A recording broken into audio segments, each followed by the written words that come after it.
Black Star Network is here. Hold no punches. I'm real revolutionary right now. Support this man, Black Media. He makes sure that our stories are told. Thank you for being the voice of Black America, Roland. Stay black. I love y'all. All momentum we have now, we have to keep this going. The video looks phenomenal. See, there's a difference between Black Star Network and Black-owned media and something like CNN. You can't be Black-owned media and be scared. It's time to be smart. Bring your eyeballs home. You dig?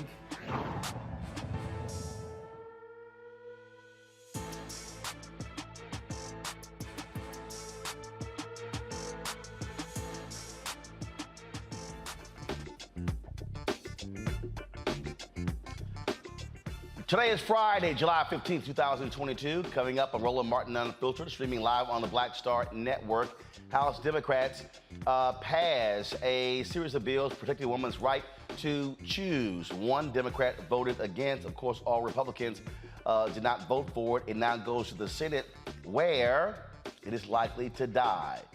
Speaking of the United States Senate, Senator Joe Manchin shows exactly who he is, an absolute coward. You cannot trust his word at all. He has basically scuttled the latest bill by President Joe Biden, showing exactly who he is, somebody who's in the pocket of the fossil fuel industry. New disturbing details from Ohio after a second autopsy reveals more about Jayland Walker's death. Remember, he was shot she was shot at 90 times by eight officers last month. And do you remember the story about the 10-year-old rape victim who had to travel to Indiana to get an abortion? Well, the doctor that performed the operation is facing some legal troubles, but they're also firing back at the Indiana AG, sending him a cease and desist, saying, you're lying. And we're closing out our Essence recap, our Essence Fest recap in our second hour, folks. My crazy conversation with comedian Guy Torrey will show you what happened when I did a little something, hit the convention center floor, and some other great content we have from this year's Essence Fest. It is time to bring the funk. I'm Roland Martin Unfiltered on the Black Star Network. Let's go. He's got it. Whatever the miss, he's on it. Whatever it is, he's got the scoop, the fact, the find. And when it breaks, he's right on time and it's rolling. Best believe he's knowing. Putting it down from sports to news to politics. With entertainment just for kicks, he's rolling.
The House has voted to restore abortion access nationwide. The Democrats' first major response to the Supreme Court's landmark decision overturning the constitutional right to an abortion, Roe v. Wade. But the House bill approved Friday has little chance of becoming law with necessary support lacking in the 50-50 Senate, unless Senators Kristen Sinema and Joe Manchin of Arizona choose to end the filibuster. But the vote marks the beginning of a new era in the abortion debate as lawmakers, governors, and state legislatures grapple with the impact of the Supreme Court decision. There was a news conference before the vote where several members of Congress, including House Speaker Nancy Pelosi, spoke about the importance of continuing this right for reproductive rights for women. Action to defend women's reproductive freedom.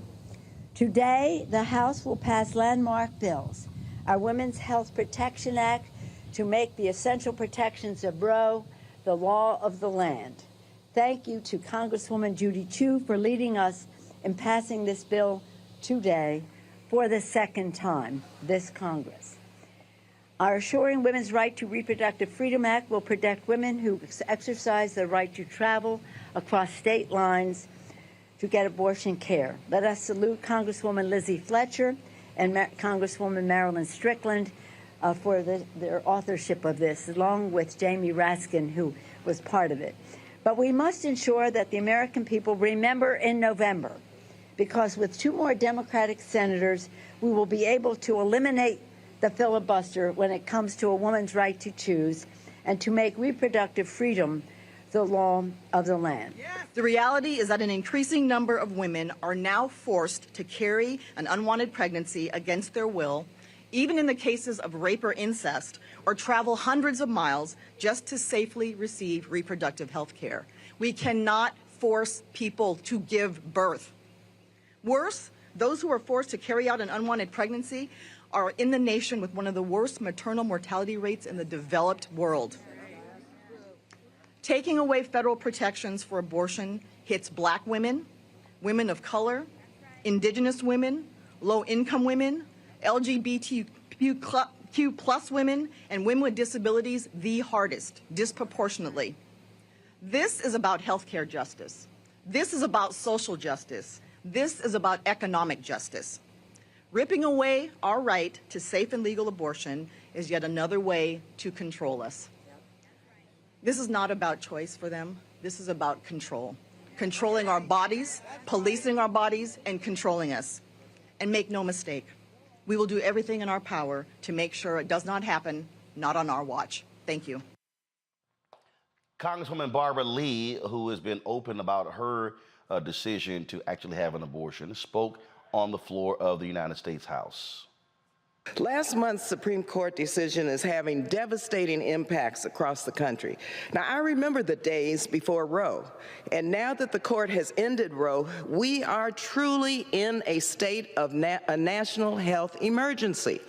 Abortion bans affect everyone, but their impact falls hardest on folks who face serious barriers to care, who already have these barriers presented because of the lack of equity in our healthcare systems. Women of color, people working to make ends meet, rural people, young people. It's terrifying now that people could be criminalized for exercising their own personal health care decisions. That is wrong. It's morally wrong. Already across this country, people are unable to get the care and denied the freedom to make their own decisions about their health and about their futures. Our personal liberties and our freedoms are being taken away. Taken away. This is just another step in the erosion of our democracy. It's never been more critical than now that we pass legislation to protect the right to access abortion and ensure that abortions and comprehensive reproductive health care are accessible and available for all. Thank you, and I yield. Again, that was Congresswoman Barbara Lee. There's been a discussion, debate all week, actually, in Congress about this very issue. There have been various hearings taking place. There have been various discussions on Capitol Hill. Some of them have really been laughable when you listen to some of the discussions that have taken place. In fact, one of them was with Ayanna Pressley. And she was actually having this conversation with the wife of Josh Hawley. Josh Hawley, of course, is the right-wing senator from Missouri. And the back and forth was really laughable. I'm going to pull it up for you because you need to really understand just the type of craziness that goes on. And so it was Erin Morrow Howley. She is with the Alliance Defending Freedom. And they were, again, if you just want to just listen to how crazy it is, watch this. Listen to this conversation. What are the chances that it can be carried to term? My understanding is that when an ectopic pregnancy ruptures is a life-threatening condition, that's why the treatment for an ectopic pregnancy is not an abortion. I'm sorry, reclaiming my time here. again, could you just answer the question? When an ectopic pregnancy ruptures, what are the chances that it can be safely carried to term? And you know what, just to make this even clearer, I'm looking for a number between 0 to 100. Can you give me a percentage? Sure, I believe 0 ectopic pregnancies, even those that do not rupture, have a chance of successfully being carried to term. That's why the treatment for them is not an abortion. Reclaiming my time. It seems that there is a deficit in your understanding of reproductive health. In fact, I want the record to reflect that according to the American College of Obstetricians and Gynecologists, treatment for ectopic pregnancy requires ending a non-viable pregnancy. Now, let's turn... That, with respect, ma'am, that's not an abortion. This is my time. I asked you the question, you answered, and I'm now providing you with the accurate information from medical experts. My question was, when an ectopic pregnancy ruptures, what are the chances it can be safely carried to term? The answer is 0%. I answered that correctly, Further, when it comes to one's accurate understanding of reproductive health and abortion care with an ectopic pregnancy, the American College of Obstetricians and Gynecologists says, quote, treatment for ectopic pregnancy requires ending a non-viable pregnancy. This is my time, end quote. So now I'm going to turn to the real experts. That's not an abortion because it does not have the intent to end the life of a child. You had this back and forth.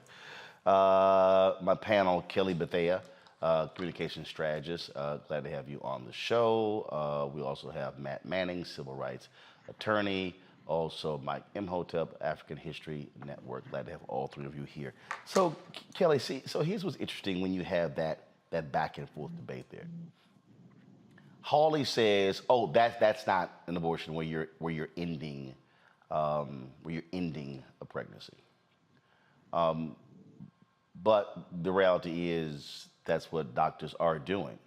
I saw one tweet before I came on the air today, where there was a doctor in Texas who was told that he needed to wait for it to rupture before he could treat this woman.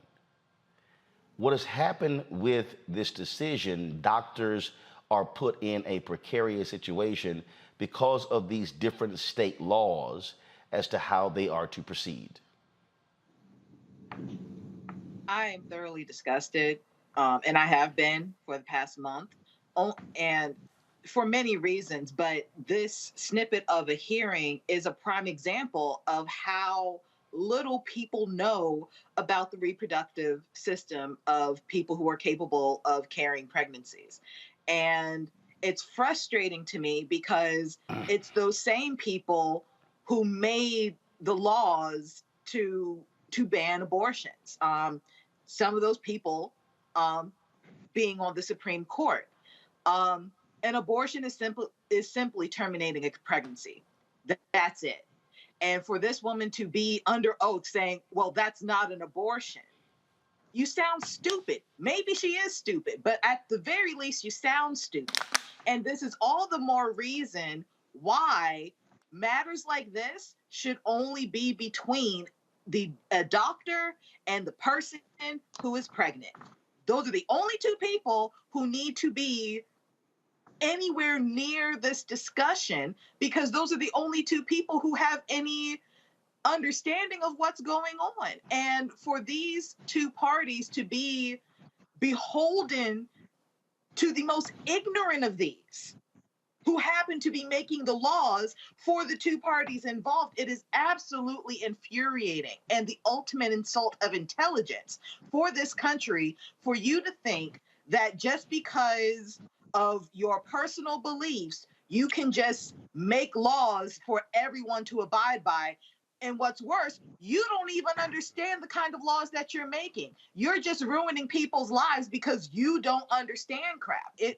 It's just ridiculous. This was another exchange here, Matt. This is Congressman Swalwell with someone. Again, just check this out. Would a 10-year-old choose to carry a baby? In the Ohio case, the Ohio Attorney General said that abortion would have been justified. Focus on the question, please. Would a 10-year-old choose to carry a baby? I cannot. Do you think a 10-year-old should choose to carry a baby? I believe it would probably impact her life, and so therefore it would fall under any exception and would not be an abortion. Wait, it would not be an abortion if a 10-year-old with her parents made the decision not to have a baby that was a result of a rape? If a 10-year-old became pregnant as a result of rape and it was threatening her life, then that's not an abortion. So it would not fall under any abortion restriction in our nation. Ms. Warbelow, are you familiar with disinformation? Yes, I am. Did you just hear some disinformation? Yes, I heard some very significant disinformation. Why don't you tell me about that? Yes, an abortion is a procedure. It's a medical procedure that individuals undergo for a wide range of circumstances, including because they have been sexually assaulted, raped in the case of the 10-year-old. It doesn't matter whether or not there is a statutory exemption. It is still a medical procedure that is understood to be an abortion. So yesterday, Ms. Warbelow, speaking of disinformation, Jim Jordan called a 10-year-old rape victim a liar.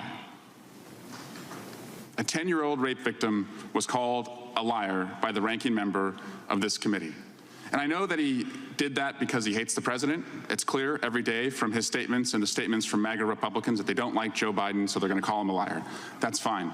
But what is worse is the reason that he did it is because he doesn't like what that rape victim represents, which is that this law from the Supreme Court, Dobbs, and the laws that will follow in states like Ohio and Texas and Georgia and other states will bring us government-mandated pregnancies for 10-year-olds, fourth graders, little girls. And to deflect from that, they choose to bully and beat up transgender individuals who represent fewer than 1% of Americans. And they try and deflect that because they don't want anyone in America to realize that they don't just want to wage a war on women, they're now expanding it to a war on little girls. So I'm confused, Matt. If a 10-year-old girl is raped and the pregnancy is threatening her life and they end the pregnancy, that's not an abortion? What is it? What we're seeing is a moving of the goalpost every time. It's not about first off, it's not about the truth of the medicine, and it's really not about recognizing people's rights. It's about control, and it's about fitting into the narrative that we knew that they've been peddling for 50 plus years. And what's disgusting about it is that they so often, when I say they, I mean conservatives, so often tout themselves as the party of values, the party of intellectualism, the party of thinkers, right? People who think freely. And it's an absurd notion to try to call it an abortion when it does not fit your policy objectives, but then to call it something else when it falls into what is a recognized exception. And I think Mr. Swalwell did a wonderful job of calling out the disinformation, because that's ultimately what it is. We know it's just dishonesty and disingenuousness, and it's a war on the people. And what I don't understand about all of this is how we, the people, are the pawns in a political game. So much of this is politics. It's not even about medicine. It's not about the individual person. It's about carrying forward a narrative. And we're caught in the lurch of 500 plus politicians in Washington, peddling their wares as politicians, not as people who are concerned about those who they're serving. So I don't really know what to say beyond, it's part and parcel with what we continue to see. And it's that moving of the goalpost that allows them to at least feel like they haven't been pinned down by black and white questions. How is it an abortion in circumstance A, but it's not an abortion in circumstance B?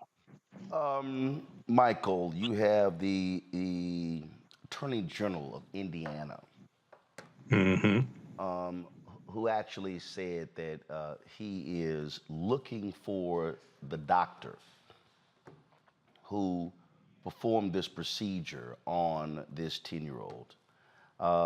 This is the Attorney General who has been going on television, doing interviews, stating that she broke the law because she did not report information. Well, this is interesting. The doctor and her lawyers are firing back, saying that they have sent a. Come on, y'all, show it, please. Come on. They are showing a. They have sent him a cease and desist, saying that he is making false and misleading statements because she has documentation showing that she actually reported that. I saw another tweet where they were talking with another group where they made 2 referrals for 11-year-olds who had also been raped to have abortions. And what there used to be on the Republican side, a number of people where if they did oppose abortion, they had exceptions for rape and incest. But most of these bills today, there are no exceptions. You literally have one guy, I can't even think of his name, where he has said, oh yes, the 10-year-olds should carry these babies to term because they'll understand the importance and the value of that life. You cannot convince me that if any of their daughters who were 10 got raped by a criminal or a gang member, that they will be saying, oh, sure, have the baby. Or by a black man. Roland, Republicans have opened up a can of political whoop ass that is exploding in their face. And now they're trying to backtrack. Now, you look at Jim Jordan. Jim Jordan had to delete his tweet. He called the story of the 10-year-old who was a rape victim, okay? He called that story a lie. He had to delete that. You look at the Washington Post, record shows Indiana doctor fulfilled duty to report 10-year-old's abortion. So now Attorney General Todd Rokita of Indiana has to backtrack. The doctor's attorney was on MSNBC Today, Nicole Wallace's show, explaining the cease and desist order, explaining how the doctor followed the law every step of the way. And, what this reminds me of, Roland, I hate to take it here, this reminds me of slavery when African women did not have autonomy over their bodies and were raped and had to carry the rapist baby and things like this. Did not have autonomy over their bodies. And now you have a lot of old white men and some white women like Aaron Hawley. And I know Kelly said Aaron Hawley sounds stupid. If Aaron Hawley is married to dumbass Josh Hawley, she is stupid. I'm telling you right now, she is stupid. But now you have this same thing expanded where white women, not just African-American women who die from childbirth who are 3 times more likely to die during childbirth than white women, but now you have white women who don't have autonomy over their bodies. So this is, as I said last Friday, I said there are going to be more stories that come out week after week. This is going to galvanize the 2022 midterm elections. This is going to, and Democrats have to tap into this anger and maintain the House, expand the margin in the House, and maintain the Senate, expand the margin in the Senate. But yeah, brother, this is serious. These are some crazy people. Jim Jordan, you spoke of Congressman Jim Jordan of Ohio. He was on Newsmax, right-wing Newsmax, and listen to the lack of courage that he displayed in this conversation. This child, should they have this option? Should they be forced to carry out this child? Should they have this option? In the state of Ohio, sir, where do you fall on that? Well, this is a question. This is straight on the Supreme Court's decision. This is the question that the legislatures in the respective states will answer. I'm as pro-life as you can be. We want to protect the unborn children's life, but in this situation, you're talking about a 10-year-old. But that is a question for legislatures in the respective states. That's exactly what the Dobbs decision said, and that's where the people's representatives should make that decision in our state legislatures. Well, I appreciate the time, Congress. Should they be forced to carry out this child? Should they have this option? You got an opinion on everything else, but now you don't want to answer this question, Kelly.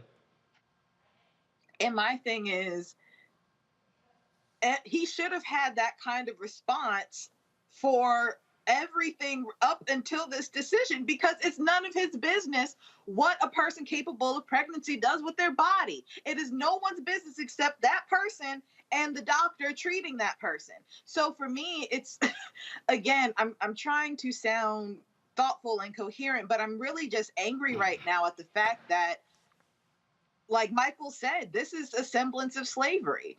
And for the first time in, I don't know, history, white women know what slavery feels like right now. And there's still, many of them are oblivious to it and are ascribing to the doctrine of, carte blanche, no abortion across the board.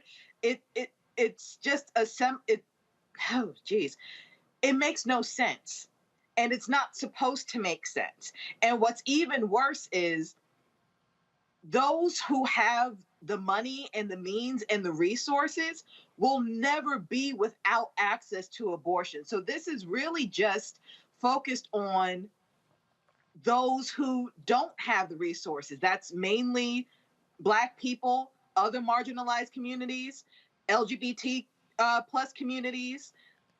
And it's not fair. It's not right. And it's more than about your right to, reproductive rights. This is about your right to privacy, which is really one of the fundamental principles of the Constitution. Like, that is one of the main reasons we have this thing called a country. And I say that loosely right now because I don't know where we're going with it. So again, like, everybody who is on this pro-life, and I use that term loosely too, they just sound stupid because there's no rational reason for this outside of the fact that you need to be in control of something outside of yourself. Indeed. All right, folks, got to go to a break. When we come back, we'll talk about the case out of Ohio, where a Black man was shot. They have released, was shot and killed. They released the second autopsy. We'll tell you the shocking details in that particular autopsy report. Again, folks, it is unbelievable. We're at this case. Also in Kansas City, a number of cops literally have a man pinned down. One officer pulls her gun out, fires a shot, hits another cop, then fires 2 shots into the suspect, killing him. I'm totally at a loss. And a Black man just standing in front of his house gets accosted by a white woman. Why? Because he's Black and she's white. All of that, folks, on Roland Martin Unfiltered on the Black Star Network.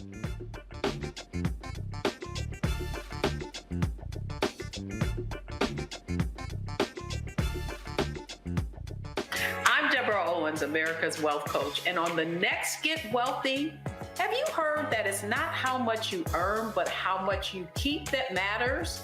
Well, the secret to building wealth could be hidden in our tax code. That's right. Joining me on the next Get Wealthy is someone who calls herself the gatekeeper to the IRS. And she's going to be sharing the secrets and strategies you need to know, whether you're a business owner or an individual, how you can get wealthy. That's right here, only on Black Star Network.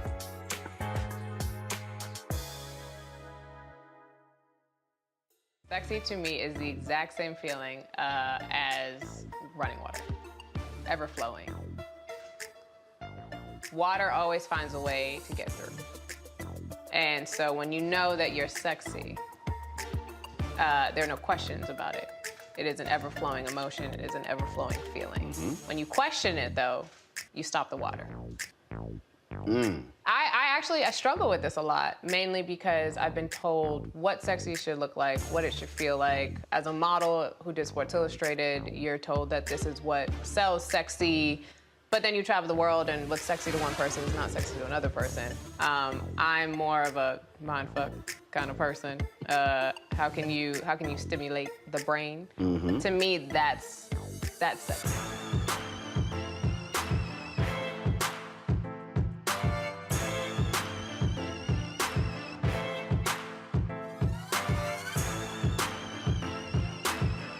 Next, on the Black Table with me, Greg Carr, we connect the dots and reveal a big picture you absolutely need to see. We'll explore how all the recent Supreme Court decisions fit together, like hand in glove, with the long-standing and very patient agenda of the GOP.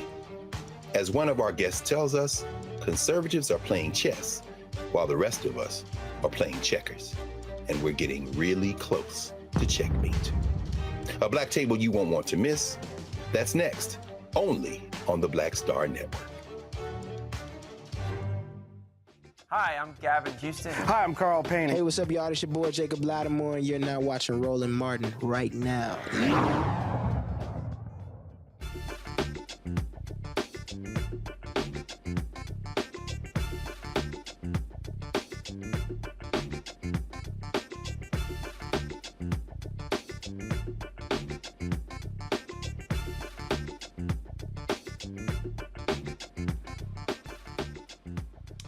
Folks, Friday's court hearing for Brittany Griner is postponed until July 26th. The WNBA star's legal team says they need more time to prepare Griner for the next phase of her trial. Her lawyers also shared this photo of Griner in a prison cell holding a picture of her and her WNBA teammates. She's a two-time U.S. Olympic gold medalist. She was arrested in Moscow in February. Russian officials say they found cannabis oil in her luggage and accused her of drug smuggling. She pleaded guilty last week and could face up to 10 years in jail. Shalonda Spencer is Executive Director of Women of Color, Advancing Peace and Security. She joins us to discuss this case. Glad to have you here. And so you've seen the increased attention on this particular case, but we still don't know exactly what is going to happen here. We've seen lots of speculation that that could be preparing for a prisoner swap. And so what more can be done? You even now have Russia releasing a statement telling the United States to back off of pressuring them in the Griner case. So thank you again for having me here on the show. I want to say that our organization, where we focus on women of color, advancing peace security, is that we realize we see these cases where Black women experience a lot of mass atrocities, and this happens to be one of them. When I see Brittany Griner, I see myself, I see other Black girls, but this is also about a lot of pay equity. We also have to think about how we get here and where we are. And as we all know, that Black women are always at the bottom of the toll pole when it comes to pay equity. We do not have the same amount. We do not make the same amount of money as others. And so right now what we're seeing is that how she got there. And that is that she had to go across seas to Russia on the off season to play ball, where she was also something that I've also known is that the State Department said she could have been falsely detained due to the accusation of her supposed to be smuggling drugs. And we all know, think the milligrams was very small and minute. And so I know they're doing whatever they can at the State Department to figure out how the administration can better support her coming home. But what about what Russia said? That is, U.S. back off. Don't be pressuring us. When you have others who are saying, no, we need to have more pressure being put on Russia, being put on the Biden administration. I think Russia does what they do. Putin, of course, his federal administration is doing what they do best, is trying to, in my opinion, figure out how they can use Brittany Griner to get whatever they need doing. Of course, we all know that, right? I think it was like, right when Russia invaded Ukraine, Brittany Griner was the person, is almost looking like she's a bargaining chip for us, for Russia. And so I feel like right now they're using her as leverage to get whatever they're wanting from the United States. And it's very unfortunate because it took ESPN, of course, to make it a national known issue at first. They were the first person to report it. And then it took women, especially Black women. I know recently after she did sign and say, hey, I'm ready to come home, and she wrote a letter to the administration, and it took over 1,200 women to sign this bill, to sign a letter in supporting of her letter. And so I think right now it's all about how do we trust the Biden-Harris administration, and also I think where we are with Russia is like, how do we not interfere? Because I think that's a big question. Like, how do we not interfere with their judiciary system? And we want the same respect for our judiciary system when it comes to the United States. And I think that's a big conflict right now too, as well. So what do people do next? I feel like for me, I think it's still amplifying the voices for her. I have spoken with a few people with the administration right before this stuff even started. And one thing that I was told, like, it's all about supporting the family at this moment. Her significant other and all of them are not aware of all the things that goes on politically. This is politically driven. It's politically motivated.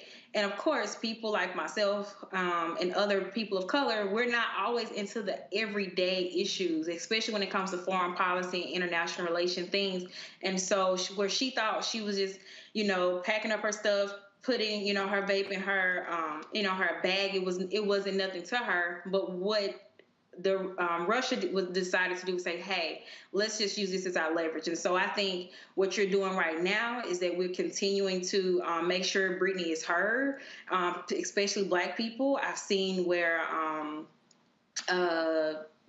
professional athletes are now coming out and supporting her, where you did not see that before. And I feel like outlets like this and people who are speaking out more, it's bringing that attention to where it is kind of forcing the administration to have to do something immediately.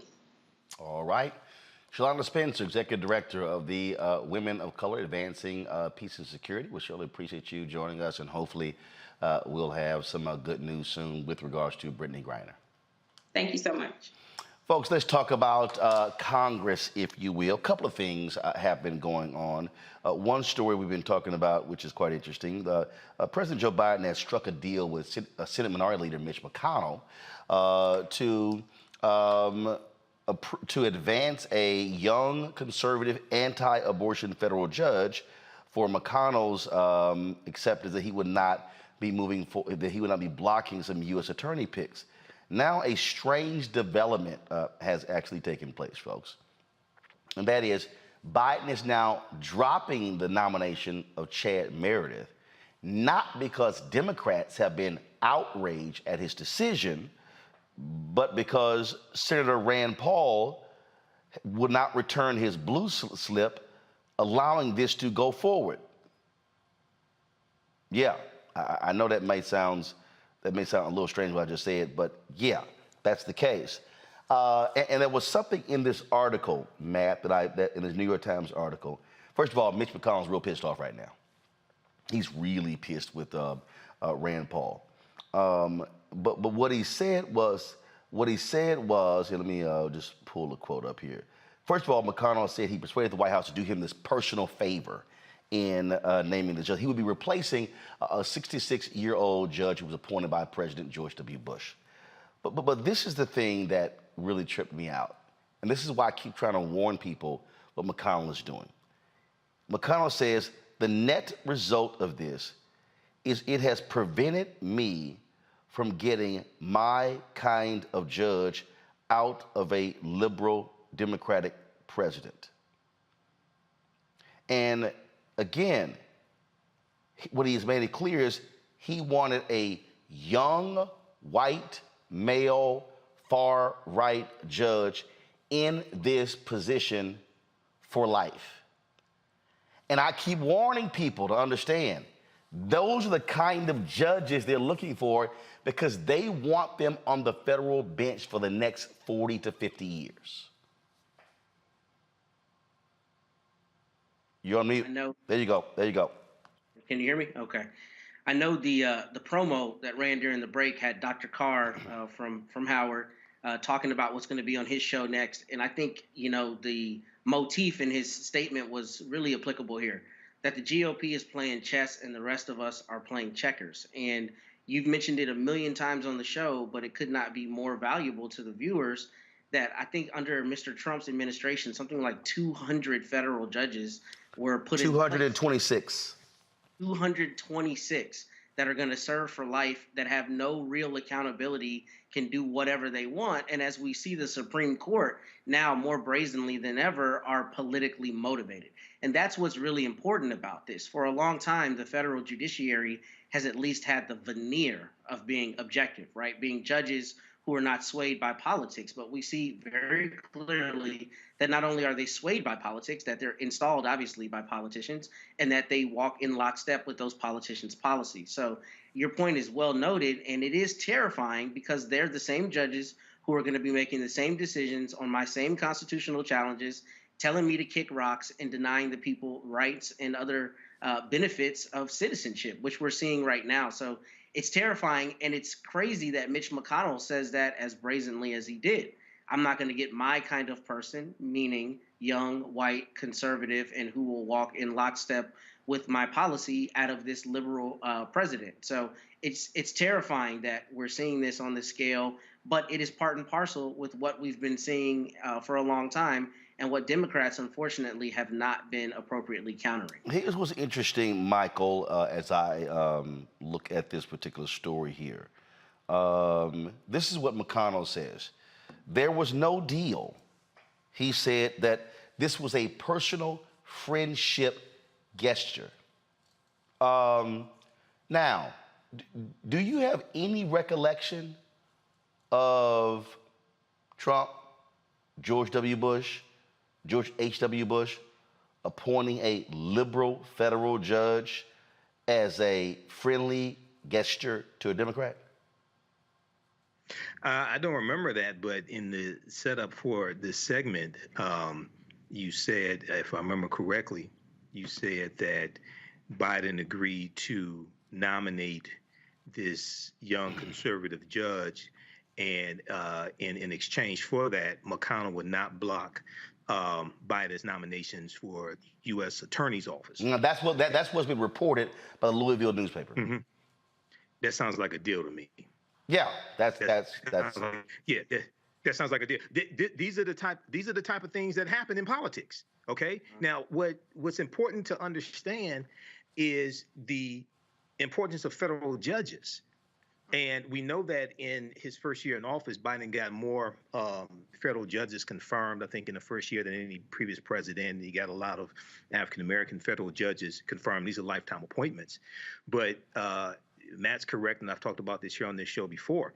And this goes directly to why the U.S. Senate is so important.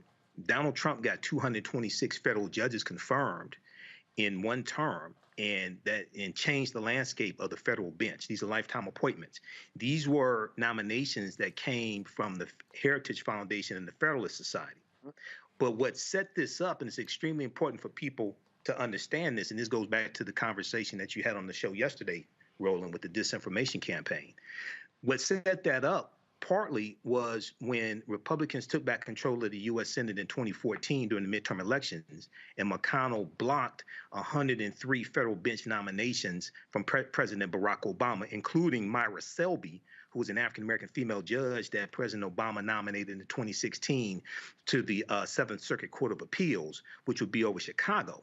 McConnell, because those had to be confirmed by the Senate and Republicans controlled the Senate, they blocked those nominations, which left these nominations vacant when Donald Trump became president because of the Electoral College. And most of our people don't understand how the Electoral College works. Okay. So, and then the Seventh Circuit Court of Appeals, who did Republicans put in that seat?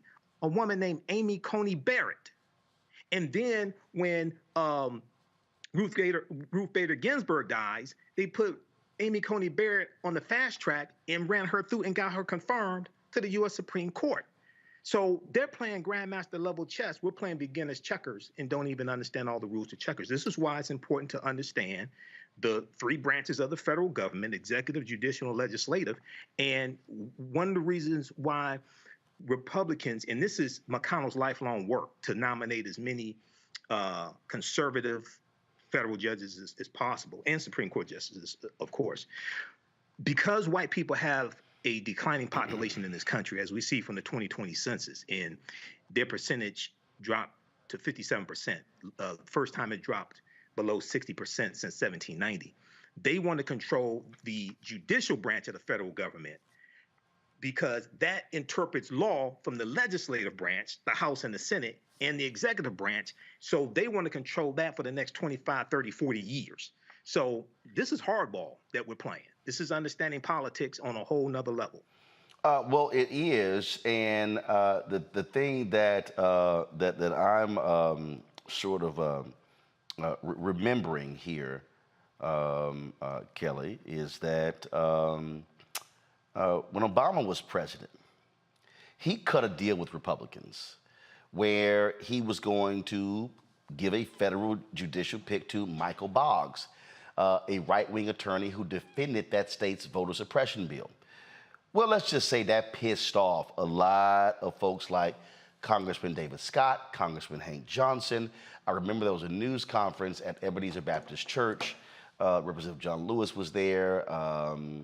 You had Pastor, why is it escaping me right now, Joseph Lowry, who was there, I believe C.T. Vivian. And what was interesting, so basically Obama had cut a deal with them. And so what then happened was they came out hard against it. Well, Obama then calls Joseph Lowry to tell him, to talk to him about that news conference, to tell him that, well, you know, I'm a man of my word. He did not want Lowry and others out there publicly opposing him. For anybody out there who's like, okay, Roland, why you dogging Obama? Lowry told me the story before he died.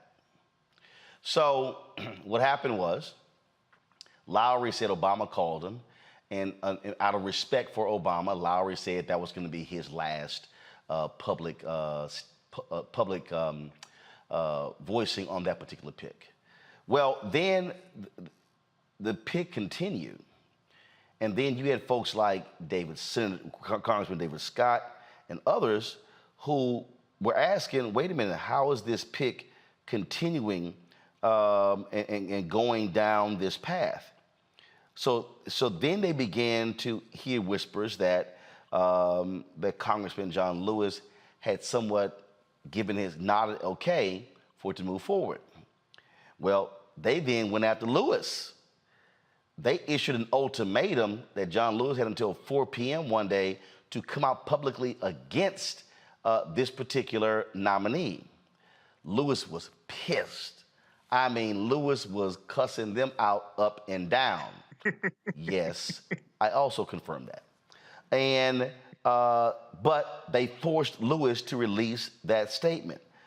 Scott was so cold-blooded that Scott told him point blank that said that if the rumors were true, he called John Lewis a turncoat. Lewis issued that statement. The Boggs nomination was killed. What Scott said point blank was, and I agree with him, what he said was, and this is a story right here, and you'll see this was, these were photos taken at Ebenezer where they had that news conference.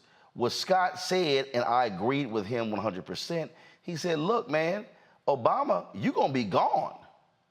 You're gonna be gone. This federal judge will be making decisions in Georgia, impacting Georgia, for 30, 40, 50 years. And they shut it down. And that's exactly what they should have done. They should have shut it down. Senator Dick Durbin was saying about this particular nominee, he was like, why in the hell should we support this nominee? They ain't got nothing to do with us. And said he said he couldn't get an answer out of the White House. And so yes, this is now died because Senator Rand Paul won't return his blue slip, but this is where you say to your own president, hey man, that's your deal. That ain't our deal. And we ain't got to go along with your deal.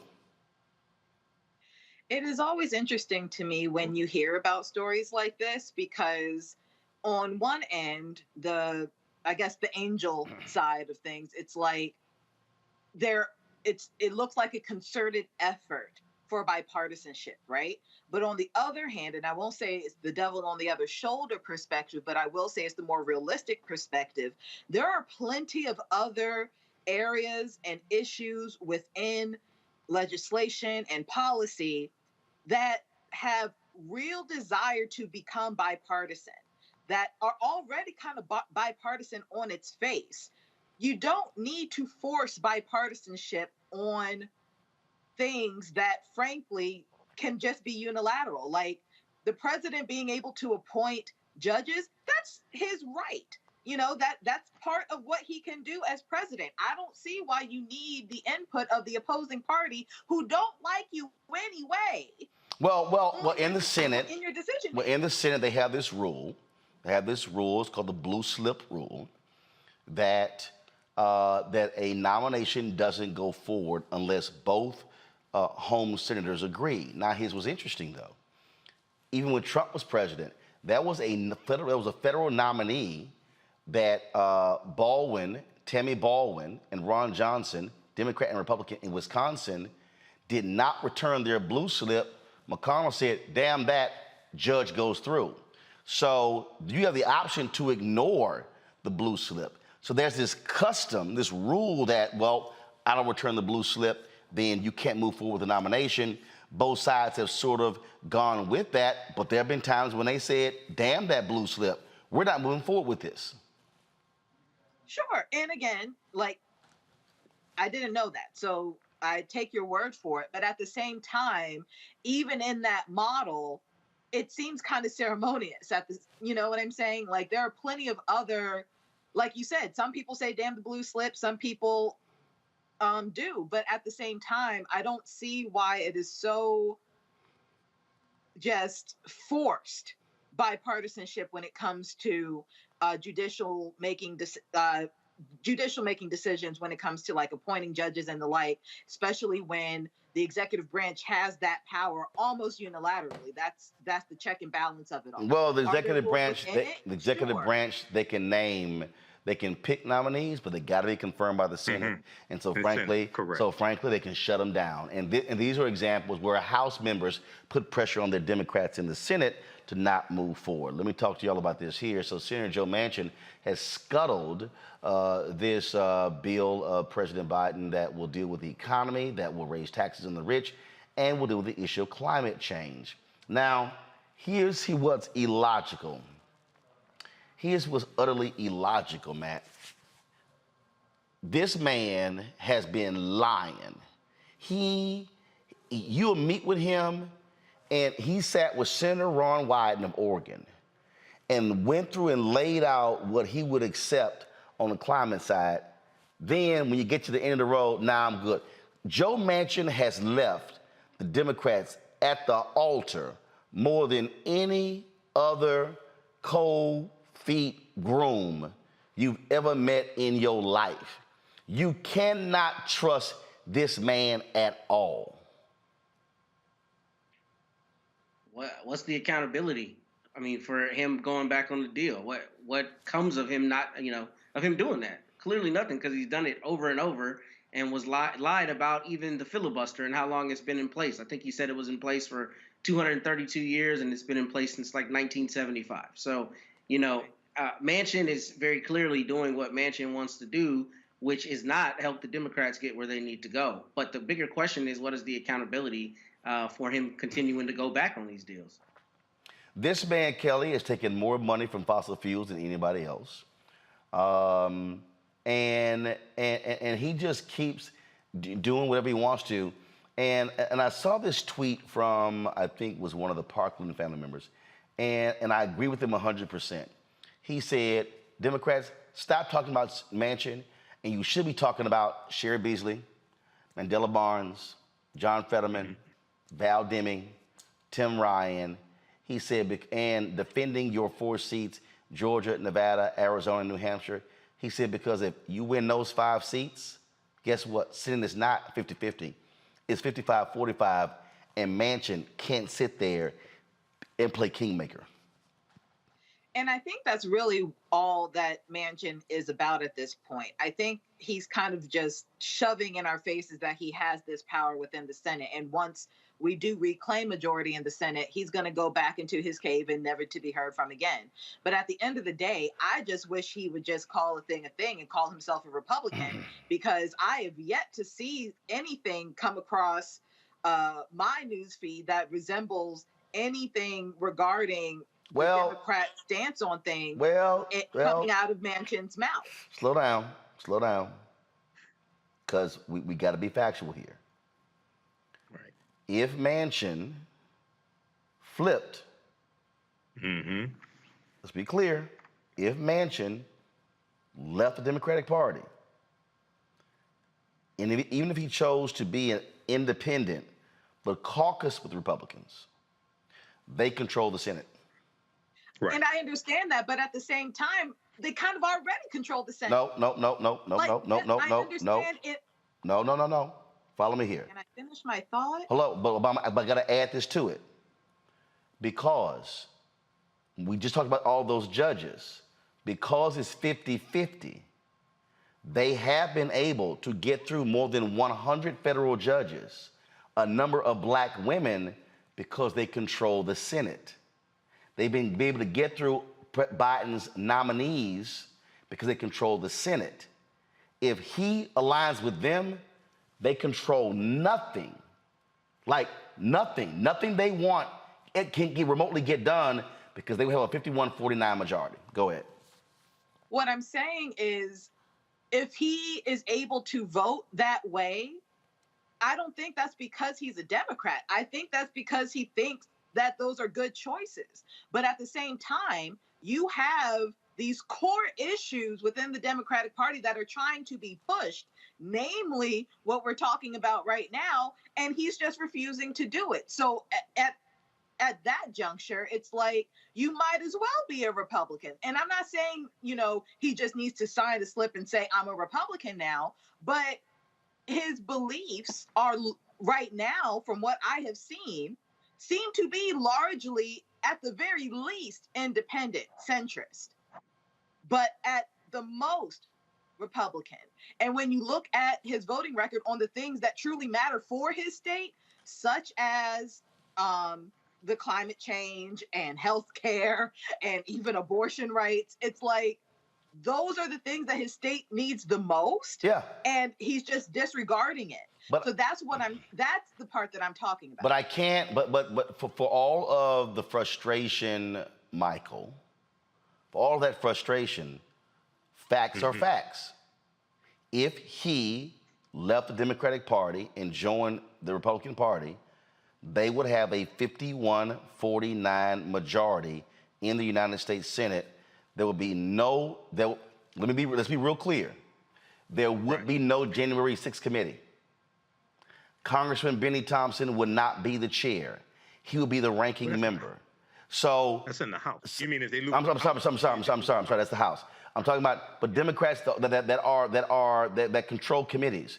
Senator Dick Durbin is the leader of the Senate Judiciary Committee. Correct. Boom.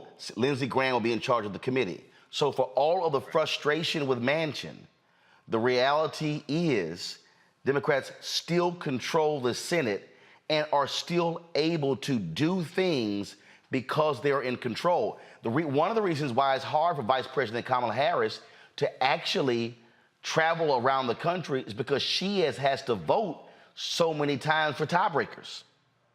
Yes. And the other thing is Mitch McConnell would be Senate Majority Leader again. And see, they'll shut down nominations for the federal bench.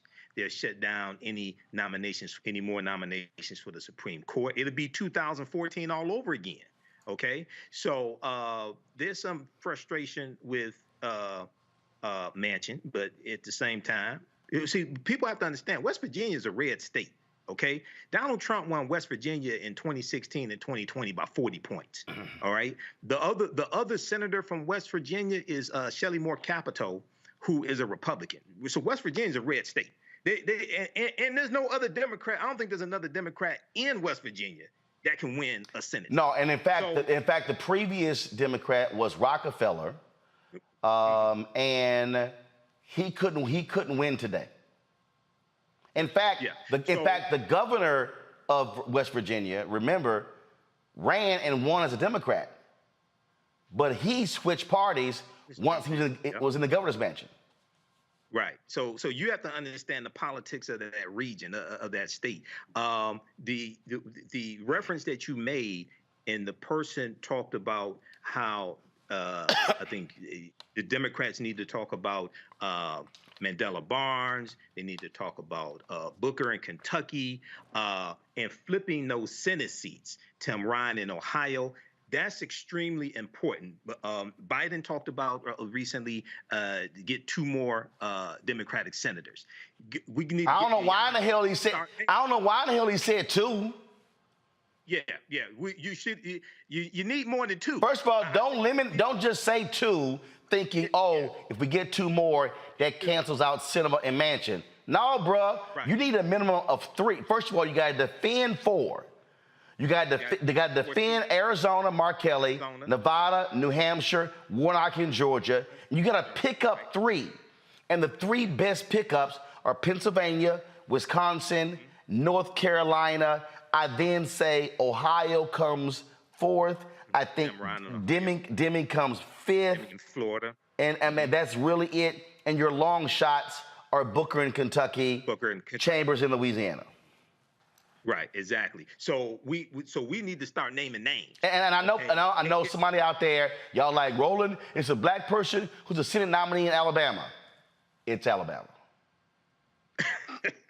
It's Alabama. Yeah, it's Alabama. So this is understanding strategy. This gets back to the conversation yesterday. This is understanding strategy. And I don't get frustrated with stuff like this. This is the time to strategize. Yep. Okay. Don't get sad. Strategize and beat them at their own game. And this is why it's so important to have the accurate information, the proper information as well. But this 2022 midterm election is extremely important. Everything is on the line, and we have to build upon the successes of the Biden-Harris administration. In the first 2 years, $5.8 billion for HBCUs, $1.9 trillion American Rescue Plan, $46.5 billion in rental assistance, fighting to improve Black maternal health, all the things they're doing, the $1.2 trillion infrastructure bill that only 19 Republicans in the Senate voted for and only, I think, about 14 in the House voted for. You build on that, because if you get those senators and you get 55 in the Senate, now you can get the George Floyd Justice and Policing Act. Now you'll also find out, or you'll find out what other Democrats have been hiding behind Manchin and Sinema who don't want to lift the filibuster. That's what you're also going to find out. A lot of them shifted. A lot of them shifted. Yeah, well, a lot of them shifted because they knew those 2 weren't shifting. So my point is, if they get 55, you'll know for real who shifted, as opposed to those who. It's like, I shifted, knowing full well it wasn't gonna happen. So let's see who's for real. Got to go to a break real quick. We'll be right back on Roland Martin Unfiltered.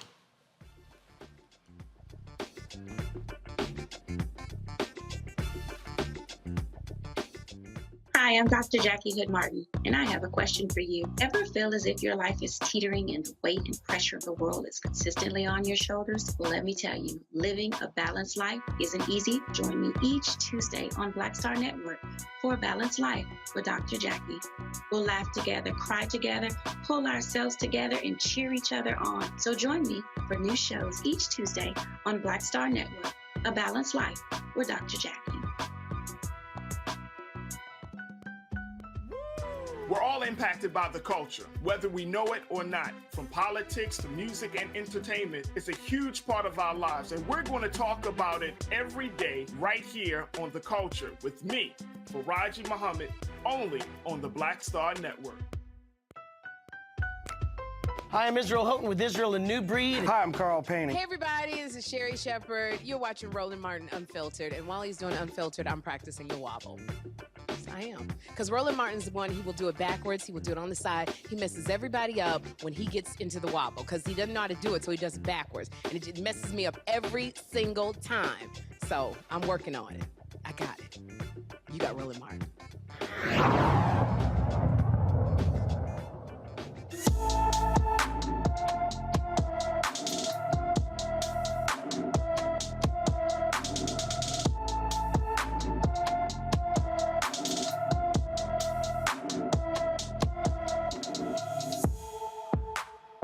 All right, folks, Keziah Anthony was last seen in Virginia Beach, Virginia on July 9th. The 15-year-old is 5 feet 3 inches tall, weighs 117 pounds, with black hair and black eyes. Keziah wears glasses and was last seen wearing a burgundy top and blue sweatpants. She requires medication and may need medical attention. Anyone with information about Keziah Anthony should call the Virginia Beach, Virginia Police Department at 703-385-2700, 703-385-2700. All right, folks, a new autopsy report reveals disturbing information regarding the death of Jayland Walker. He was the black man who was killed in Akron, Ohio last month. Summit County Medical Examiner Dr. Lisa Kohler says Walker was shot so many times and had so many injuries, it's unclear whether a single bullet could have caused one injury or multiple injuries. Early reports claimed Walker was shot nearly 60 times, but Dr. Kohler says he was shot only 46 times. The first part of the examination involves documenting identifying characteristics and noting medical therapies and injuries. Evidence of medical intervention on Mr. Walker included tourniquets on his legs and left arm, gauze dressings to his chest and abdominal wounds, adhesive seals over 2 chest wounds, and defibrillator pads on his chest. The autopsy determined that Jayland had 46 gunshot wound entrances or graze injuries. A graze injury results when the bullet runs along the surface of the skin but does not enter a specific area of the body.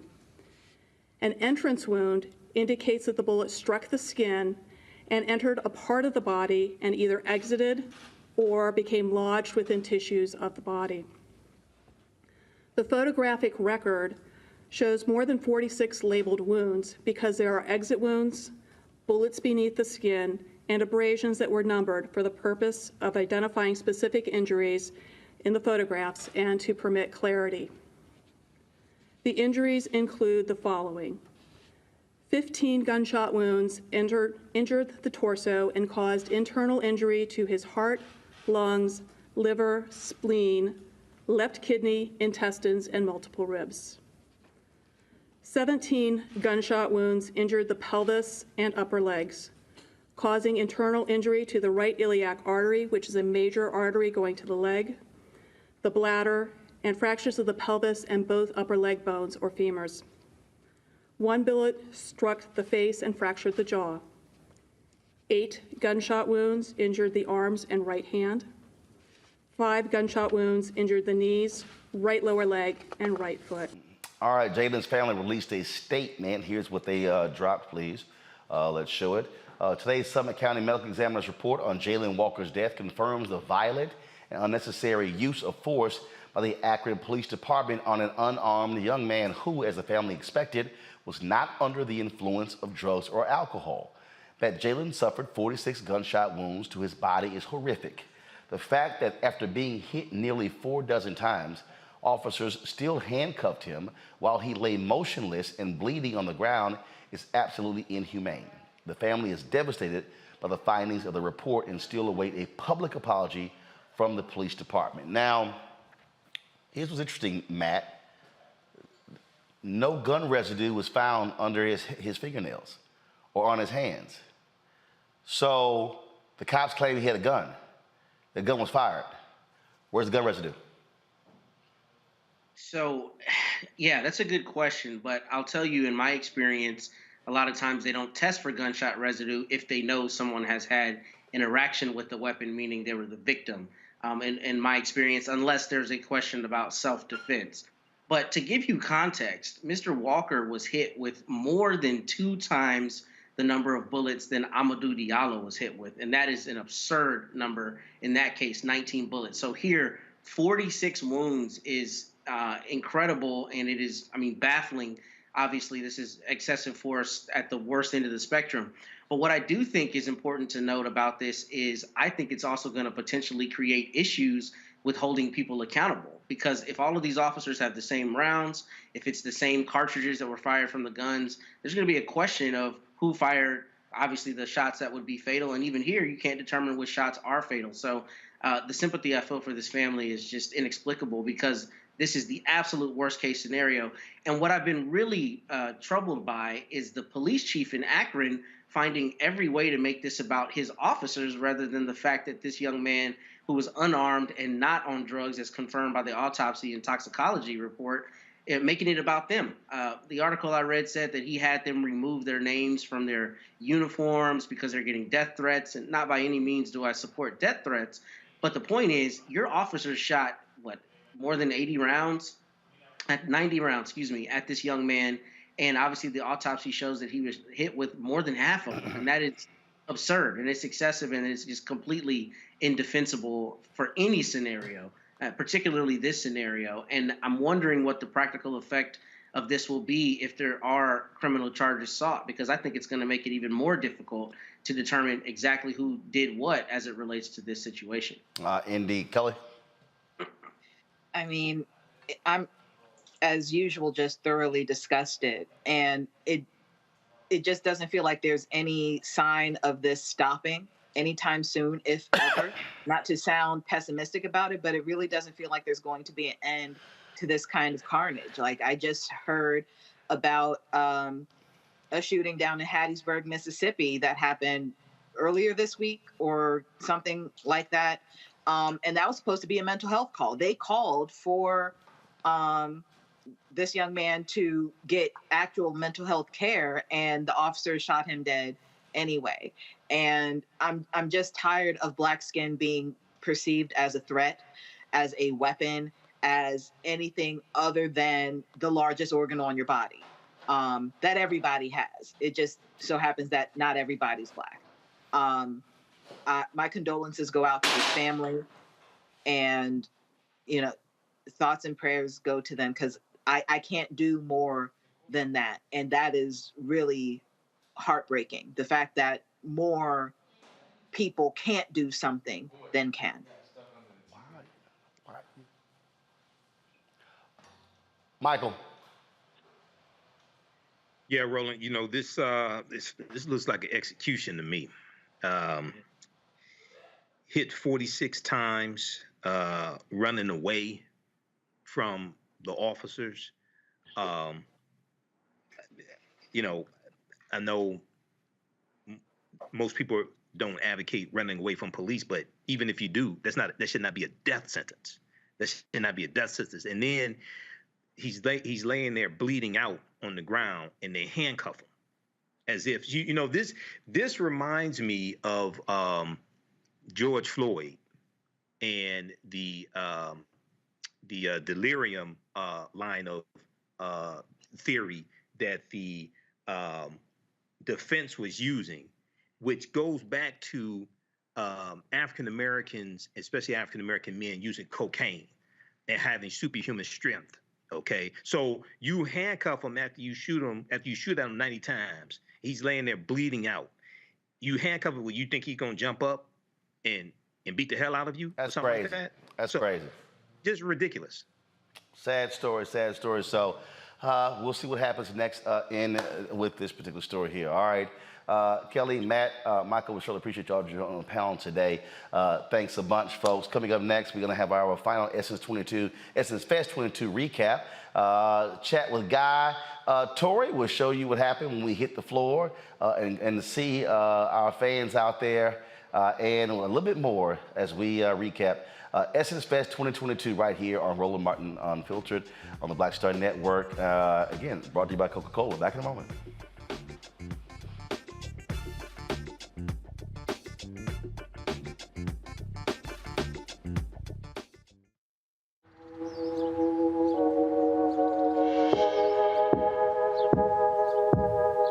fast are dreams. For if dreams die, life is a broken-winged bird that cannot fly. Hold fast to dreams. For when dreams go, life is a barren field, frozen with snow. Lots of oranges, half the sugar, 1,000% delicious. That's simple math. Say yes to simple. Made the simple way. With real lemon juice, 75% less sugar, and say yes to simple.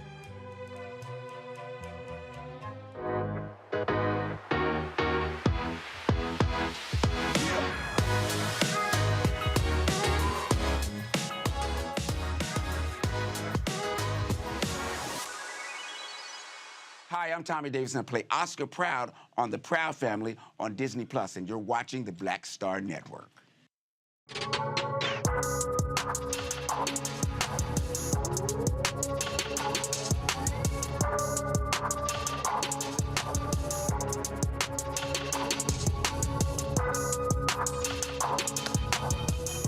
All right, folks, we had a great time. We were in New Orleans for Essence Fest 2022, and we kicked things off when McDonald's had a brunch for their Future 22. Had a great panel discussion with Keke Palmer, and so here's some of that conversation. McDonald's welcomes the future. It's in the hands of the builders and the visionaries, the growers and the shakers. They're making every corner the corner office, and nothing will ever be the same. Welcome to the future. Great leaders are happening here. McDonald's introduces 22 dynamic leaders that are changing the future. Don't miss their stories on Instagram at We're Golden.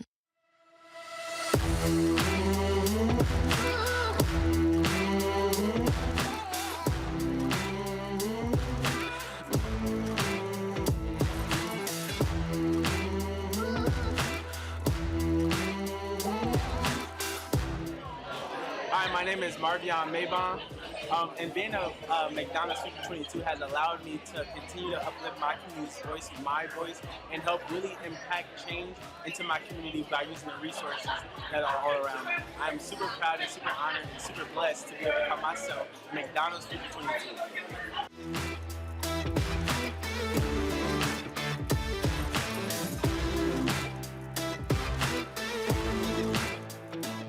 So what I did was I started my own business where I go and market Black-owned restaurants in Houston.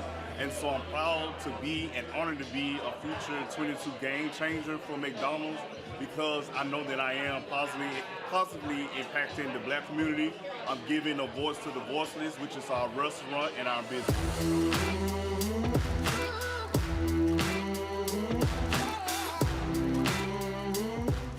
I started my journey about 9 years ago. I'm 17 years old. We started in 2013 because we saw that there was a lack of computer science being taught in the school systems, as well as Black and brown people being represented in the tech space. And so what changed my life was one video that I came across, my mom found on Facebook, which is entitled What Most Schools Don't Teach. And so in this video, it talked about the importance of computer science and how every kid should learn how to code. And so I've had the opportunity to be with a part of McDonald's. They've been supporting me since the very beginning. When we first did our computer science education camp, 1 week camp in person back in 2014, they supported us there. They supported me throughout the pandemic, onboarding 300 kids into my virtual computer science and personal development class. McDonald's has been a part of my life, not only business-wise, but in my family for generations. I've been eating this.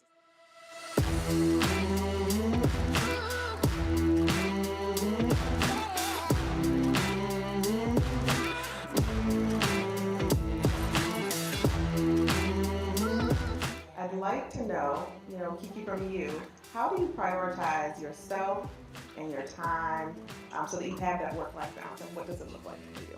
Yeah, it's a challenge. I've worked towards it for a long time, trying to figure out what the balance is. I've dedicated a lot of my life to my career, and I think that dedication is definitely what reaps results. But at the same time, you still have to realize that, yeah, you will burn out if you don't find a way to balance and take care of yourself independently of your outside goals. And so I think over the years, I picked up on things that would help me in the way that I mentally prepare myself for that and not have the guilt of not working or the fear of, oh, if I don't do this. And I tell myself, well, I'm only going to be better if I do better for myself. If I want to be good at my job, then I got to make sure I'm good on my own. And so that kind of helps me to get out of the vibe of, I feel guilty because I'm not doing everything at once. And so I implement things like doing yoga, or like I go on retreats sometimes, and it could be a staycation down the street at a hotel, or it could be just staying in your house, and not let nobody call you. I enjoy moments with my family. My family and I, we spend a lot of time together, and they help to rejuvenate me and to remind me what's important, because really that's what's important. At the end of it all you have is your family and the people that you love. And so I always remind myself to make sure that I make time for them, because I want to share in these moments of achievements with them. And so it's just about trying. I think another big thing too is scheduling. I think we schedule so much of our work, and we realize that's why we're actually meeting our goals. Crazy as it is, you gotta schedule your personal life too. Ever since I started scheduling my personal life and putting in hang out on this day, you know what I mean? Seriously, hang out on this day, do this on that day, it's helped me a lot. So schedule. Yep.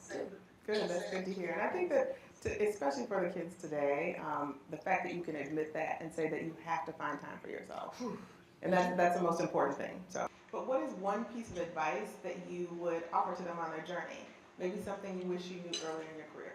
If I could give anything to those game changers, the future 22, is once you continue to, excel in your lane, make sure that you turn around and help the people.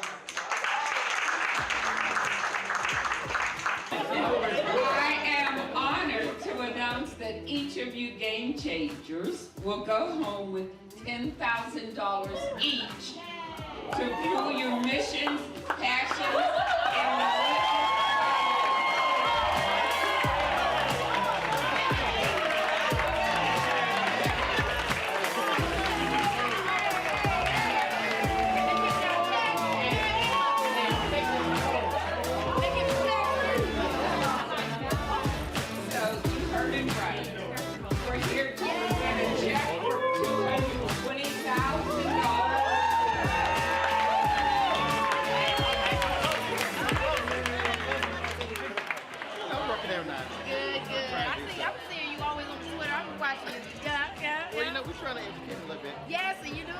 and trying to do that, so. So good to see you. How long you're here? You speaking in some more stuff? No, we actually got 19 people here, so we got a live crew shooting all over.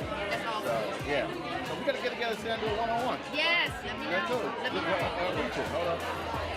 I'll see y'all my stuff too. Too many cameras rolling, so tight. Don't say numbers, you might tell. Hilarious. Hilarious. Yeah, so I created a operator.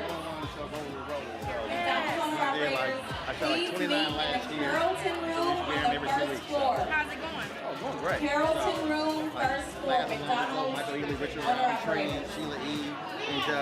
And so in Hope we don't, no project. It's just it's a flowing conversation. Oh, whatever we want to talk about. Oh, I love it. I love that. Yeah, we definitely should. And plus, I own it, so I ain't got to ask nobody. Right. Exactly.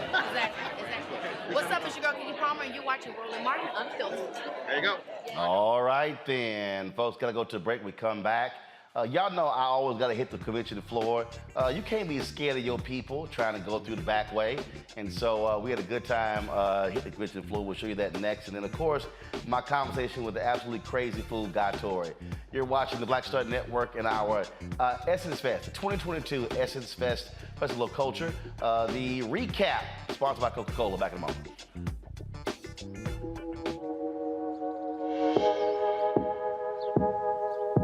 Hold fast to dreams. For if dreams die, life is a broken-winged bird that cannot fly. Hold fast to dreams. For when dreams go, life is a barren field, frozen with snow. Lots of oranges, half the sugar, 1000% delicious. That's simple math. Say yes to simple. Made the simple way. With real lemon juice, 75% less sugar, and say yes to simple.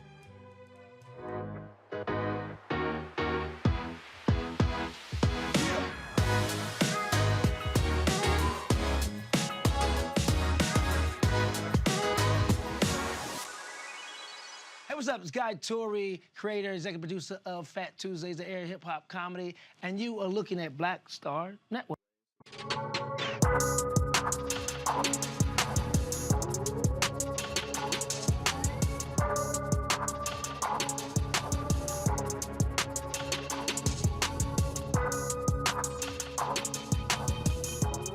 All right, folks, if you're going to go to New Orleans and for Essence Festival, you better have some comfortable shoes, and that was always the case. We had to hit the floor, of course, to get a little work done, and just now y'all get a sense of what my world looks like when we are in New Orleans.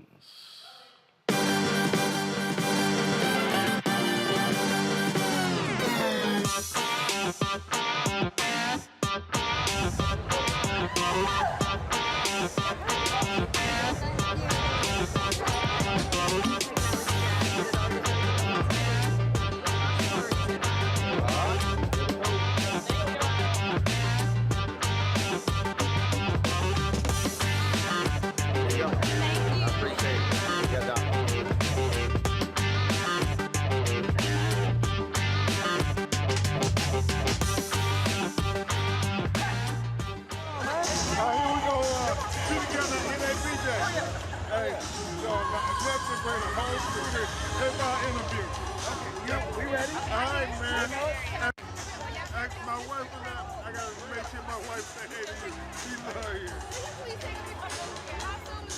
Hold on. You're great. Oh, this is it. This is what he do.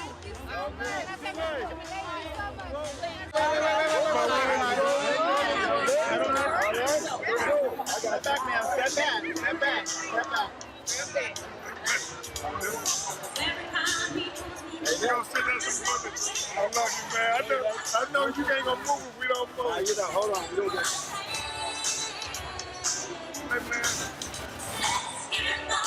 I've been so talking to you about Connecticut, man. I hope about this Akron thing.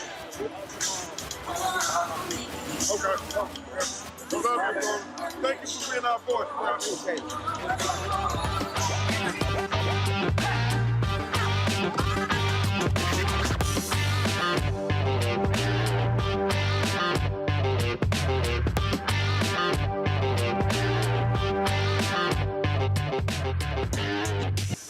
How you doing? I took a picture with you 5 years ago. She has it up on her dresser. All right, like to hear that. What's your mama name? LaWilda Bartley. LaWilda Bartley. Say it again? Well, it's my daughter. What's her name? LaWilda Bartley. LaWilda. LaWilda, where you at? I understand. The daughter here, the granddaughter here, but you ain't here. So you need to get your act together. AT&T. You got a 5-year-old photo. Shut down. You need a new photo. All right. I'll let you later. I forgot your name. Roland Martin. That's right. I know that. Just told you. I know that's my name. You act like I'm surprised. It's all right.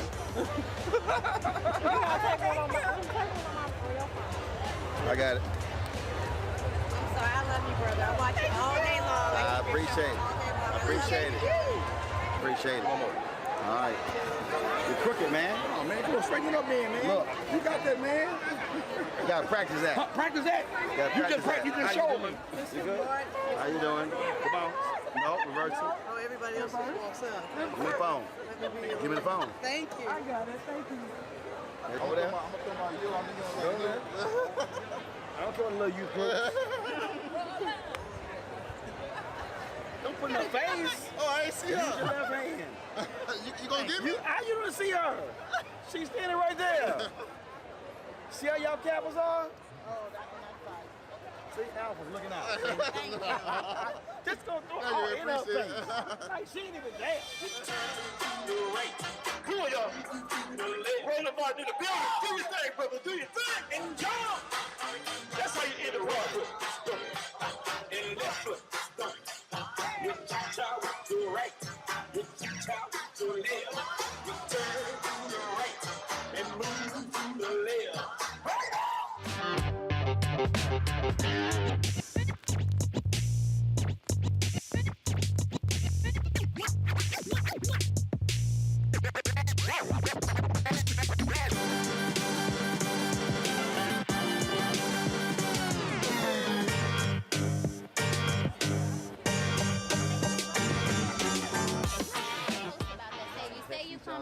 Exactly. Y'all didn't like, you know y'all on iPhones, you find location? She has my location. I said I'm gone. At no point did I give her. Yeah, I'm trying to understand. Like, y'all need to call Yana because y'all having communication issues? No, well, we have each other's location, so we're just talking about it. No. That was a lot of bass in her voice, so she can't help it. She's the mama bear. She's still So you know the perturbed. mama bear of the group? She's still perturbed by y'all. That one standing for like 20, 30 minutes. No, it's not. It's actually 5 minutes, was but 20 minutes. So in you her say mind. she's exaggerating? Yes, I wasn't. 100%. I'm not. So you saying she's drama queen? I'm not. I know she is. I'm not. Really? I am, but I'm not. You are, but you're not. I mean, that's a contradiction. I stood there for like 20 minutes. I found the writer of Insecure. No, hold up. You stood there for 20 minutes where you like constantly texting him? Because you know that's a timestamp. No, I didn't text them. Not at all. I just waited because I was being courteous. Letting them have their moment. Where y'all from? We live all over. We All live over the here, place. though. Yeah, live here. Got it. Cali, Alabama, Chicago. Okay. You see that in Chicago 20. Right. What does that mean? I mean, I lived there 6 years. Y'all get a little extra. The Alabama should have told both of y'all that I could have found my way back.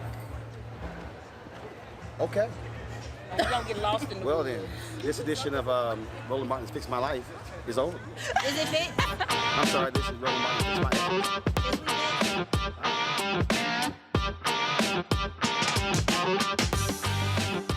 There's always some drama. All right, y'all. Let's see here. Coming up next, y'all, my conversation with comedian Guy Torrey. It always gets ignorant when the two of us get together. And so y'all are in for some laughs. So be sure to check this out. Don't go anywhere. If y'all on YouTube, Facebook, y'all hit the like button, hit the share button. Let people know how much fun we having. That was a lot of fun there. We got some other great content that y'all we haven't even shown y'all. Man, when I hit the AT&T stage, we doing a little dancing. That was all fun.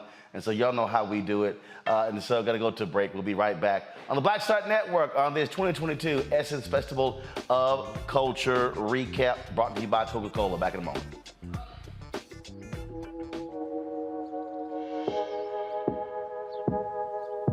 Hold fast to dreams. For if dreams die, life is a broken-winged bird that cannot fly. Hold fast to dreams. For when dreams go, life is a barren field, frozen with snow. Lots of oranges, half the sugar, 1,000% delicious. That's simple math. Say yes to simple. Made the simple way. With real lemon juice, 75% less sugar, and say yes to simple.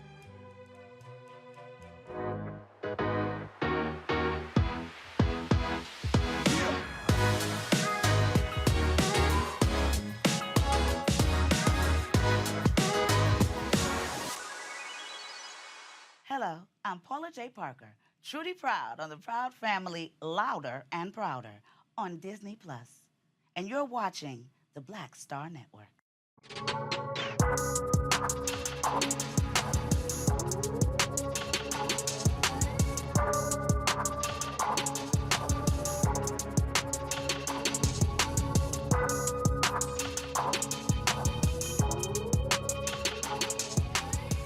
All right, fam. Guy Torry was the brains behind the documentary, actually the Fat Tuesday.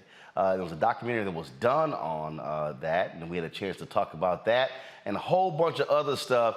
Now, y'all know when Guy and I get together, it's always shenanigans that take place, and this was no different. Now when you were in school, were you always ready? Dude, let me tell you something. In school, it was a school bus ride. That was like the comedy show. Like, if your gear was whack, like I said, we looked, we noticed him. Oh, he got on Pumas with a Nike shirt and Reebok pants on. Oh, he advertised for everybody. He a race car. So then once you go to that school bus and your gear is whack, I mean, call it bullying now, but back then, we hitting you. Right. That aisle was the catwalk. And when you walk down that aisle, we tearing that butt up with just jokes. And that's where it starts. It starts on the school bus, and then it went on in the classrooms and the playground, and that's how you earn your stripes. Now, see, I have never cared about, for me, if the colors match, we fine. I wore it, and you were like, I can't believe he got on some Nike pants and Adidas shoes. Yeah, man, I'm OCD. And I literally was like, did any of y'all pay for this? Yeah. See, I was and then when I was in school, when that actually came up, and I'd be like, I'm sorry, aren't you on free reduced lunch? Then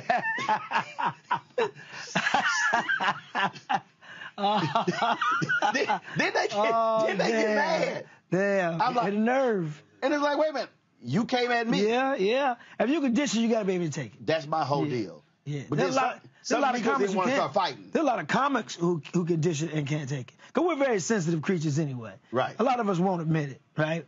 Inside, we crying like a little baby. A lot of comics who are, sensitive. Very sensitive. And you just hold it. You don't let it show in front of the person who's roasting you. You got to hold it and wait till you go to the bathroom and let it out. Who was the best at just roasting you? Me? Y'all know each other, whatever, and like every time you like, damn, he good. Well, at first it's my brother Joe, of course, because he had the upper hand. He's a big bro, older bro, and so he was good at that. It's actually, works for Essence, Carmen Jones. She's not even a stand-up. But she comes at me with the short jokes, and it's funny because she's 6'9". I call her palm tree. But that's how when we first met. I met Carmen Jones in New York in 2010, NBA Draft Weekend. I was in town. I was hosting the Maxwell Jill Scott tour, and we had mutual friends at ESPN. So I met her. She was tall, and I made a street like joke, right? Right. And then we was trying to catch a cab, and we couldn't catch a cab, and she goes, usually they cab drivers stop with women who's holding babies. Guy, jump in my arms. and all I could do was like, I rock with you. I rock with you. That's a good one. But she sold it was so sincere. Well, they usually stop for women who have babies in their arms. Guy, jump in my arms. I was like, I lost it. That's okay. Now I'm gonna have to go look for Carmen. Yeah. I'm gonna go look for Carmen. Let's talk about your doc, Fat Tuesday. Yeah, man. Folks have been talking about it. It's finally out because last time we chatted, right. Y'all were finishing editing, and so now it's out.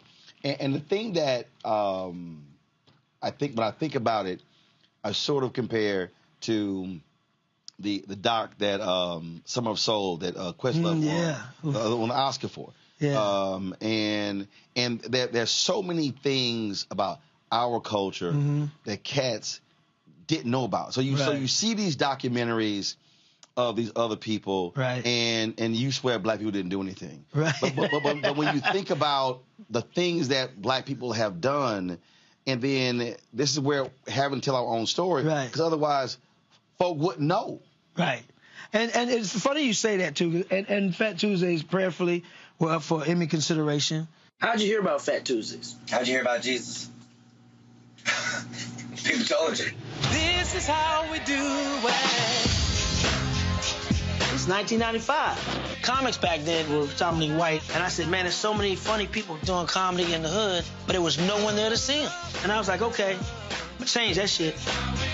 Guy was like, Hollywood don't want to come to the hood, so let's take the hood to Hollywood. Every Tuesday is in this room. Fat Tuesday. I had no idea what the fuck I was doing. I saw Chris Rock, Chris Tucker, Martin Lawrence, Jamie Foxx, Kevin Hart. Every week, sold out. It was the neighborhood. For the first time, I was able to do black humor. Man, this was really our space. Fat Tuesdays was like a melting pot for like genius shit. Stand-up comedy for black comedians, it was born out of some specific circumstances. We stole my radio, my couch. You stole my whole couch? Comedians take these topics, take the stress off people, and make them fucking laugh. They blame stealing on us like we invented it.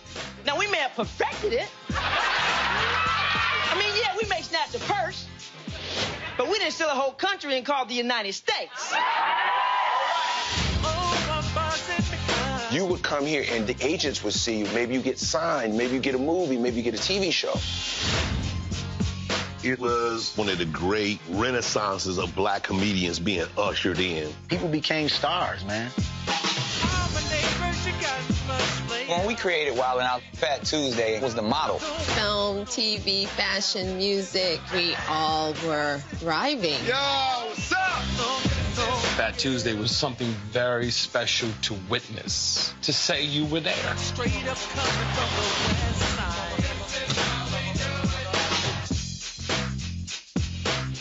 I had some fun here today.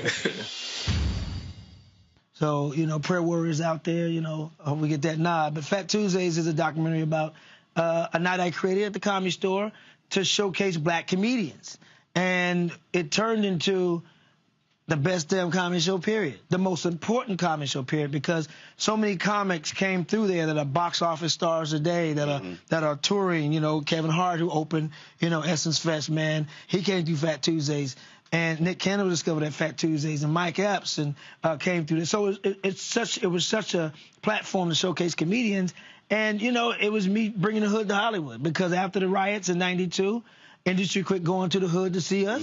So I said, you know, let me create a night on Sunset where we should be anyway, and showcase black comics. And it's funny you say that, how you would swear black people didn't do anything, because there's another cable network that did a documentary on the Comedy Store where I held Fat Tuesdays, and there was no mention. Are you serious? There was no. They had a 5-part series, and there was no mention. 5-part series. And there was no mention of Fat Tuesdays. And Fat Tuesdays, my night, out of the mouths of the Comedy Store owners, even when we were shooting our doc there, said, man, Fat Tuesdays, it wasn't for Fat Tuesdays, would have been shut down a long time ago. He said there was times that if it wasn't for Fat Tuesday, they wouldn't have made payroll on Friday. And there was not one mention. That is crazy. In the documentary that was done on the Comedy Store. Wow. That's crazy. Yeah. But again, that's the story of black people, in terms of we've saved a whole bunch of folks' asses. What? And then, networks. And then when the story is told, leagues. It was as if we didn't exist. Exactly. Now, so as you were talking about... That's why they're trying to remove us out of the history books. Right, right. As you were talking about those names, one of the things that I find to be interesting is that when folk might say, well, Guy, I mean, you know, how does it feel? I mean, is this person, that person, so much bigger than you now? And people have said that to me with the number of people who come through my show who now appear on other networks, right? Who now have shows, right? And my whole deal is, no, I'm good. Yeah. The whole point was to create the space for folk to be able to come in and show what they can do. Right. So I ain't got no problem when I see when Tiffany Cross now invites me on her MSNBC show. I'm not tripping because I've had an MSNBC show. Right. I did that. So folk can have a show when Angela Brown was on CNN, or Gianna Caldwell was on Fox News, or Paris Denars, or Michael Singleton, and go on and on. That was the point, right? To create the space, because as we know, if we didn't create the space, there would have not been a space created. You understood the assignment. And Fat Tuesdays was an assignment. And I'm glad God chose me to, to be the vessel, but it wasn't about me. It was never about me. I always did it to showcase other comedians, because let me tell you what happens. A guy like Chris Spencer comes to Fat Tuesdays. A guy like Kevin Hart comes to Fat Tuesdays. A guy like Cat Williams comes to Fat Tuesdays. Cedric the Entertainer. They make it, and now what are they doing? Guy, I got this show. They blew up. And now they're employing me for their projects. So that's how it's supposed to be. So like Andre Harrell hires Diddy, Andre Harrell later working for Diddy. Yeah. I mean, it's like I've been on Real Husbands of Hollywood, Chris Spencer's called me for several gigs. Cedric, those guys, Cat Williams. So what happens is we're still creating opportunities for ourselves through other people. That's not why we do it, but it's a byproduct of being a vessel and being selfless. Right. And I think it's the selfless part, because look, we know it's a whole bunch of folk who are real selfish. And one of my phrases is, yo, we all can eat. Yes. It's so much. Yes. No one person can literally eat. I talk about on an advertising deal. We talk to other black-owned media companies. I say, y'all, Disney is so large, they can't eat all of it. Right. So what makes you think one of us is going to hoard all of the black-owned media dollars? And me and my brother, we were talking, and I'm very serious about this. I said, if somebody came to me and said, Ro,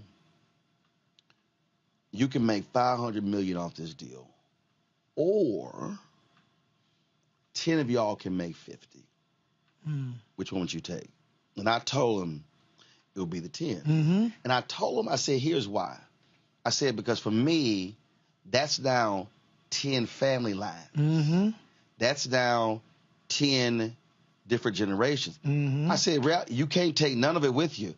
I said, and then if 10 of us got 50, if it's like, yo, Guy, let's all fly somewhere. Yeah. We're going to get together and play golf for the weekend. We all can afford it. I'm tired of picking up the tabs. Hey, look, it's your turn this month, your turn next month, my turn, but at the same time, it's like with Fat Tuesdays, you said we all can eat. That was the whole purpose. When I created Fat Tuesday, I already had an agent and a manager. I was good. But I'm like, man, we can all eat. Let's go get this money. And that's what happened. The Comedy Store was that platform where industry came to scout talent. And I mean, Chris Tucker got Fifth Element because they saw him at Fat Tuesdays. Wow. I got American History X because they saw me at Fat Tuesdays. Will Smith was in there one night, saw Nick Cannon, and they met, and then that's how Nick blew up. Kevin Hart learned a lot of the business by networking at Fat Tuesdays. Cedric tells a story where he was in there one night, Martin was in there one night, and they said, man, we got to work together. We got to do a movie together.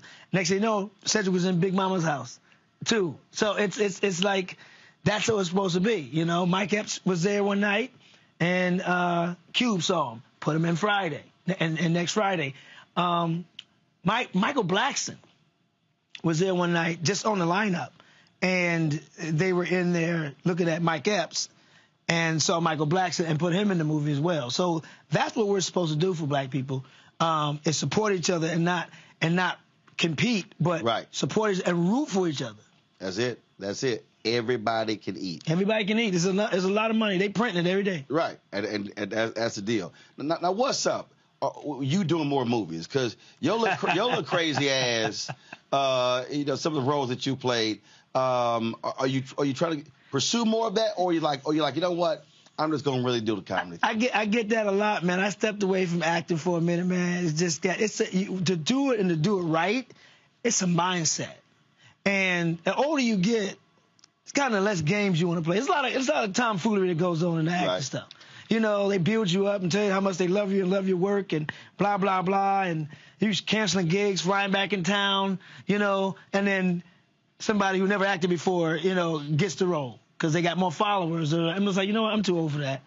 And but people have been like, man, we miss you on the big screen and da-da-da. So I'm starting to come back. When I did Real Husbands of Hollywood, I got bit a little bit by the bug. I just finished the independent film called Hope Street Holiday.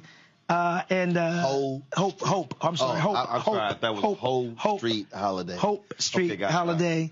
So I'm getting bit by the acting bug again. But it's a mindset. If you want to do it and do it well, which I'm a perfectionist, it's a mindset. So it's getting that mindset of committing myself to do the work. And, I'm, good friends with Regina King. She's like my sister, basically. And I've been around her when she's studying and preparing for a role. I mean, it's her diet, it's her exercise, it's dissecting the script with a fine-tooth comb and finding the nuances of a character. And I've been around her several times when she's been doing that, and it takes that. That's why she's one of those greatest actresses of our generation, because it takes that mindset. I ask you this here. There are, and I've heard this, and I've been paying attention to it. You got some old school comedians who are, because when you mention how many followers, you got some folks who are not happy that individuals are getting opportunities with the social media followers that they've built up. And I get it. My whole deal is if you ain't good, I totally understand that. But I love what a dude like Country Wayne did. I love how he used social media, and he posted something and I loved it, where he said, they told me the only way I could hold major concerts, I could hold doing big shows in big venues, if I attached myself to another big name comedian. He said, but I didn't. But how he used his Instagram following and Facebook to actually do what he's doing. And it was one comedian who was sort of complaining about these folk doing skits and stuff.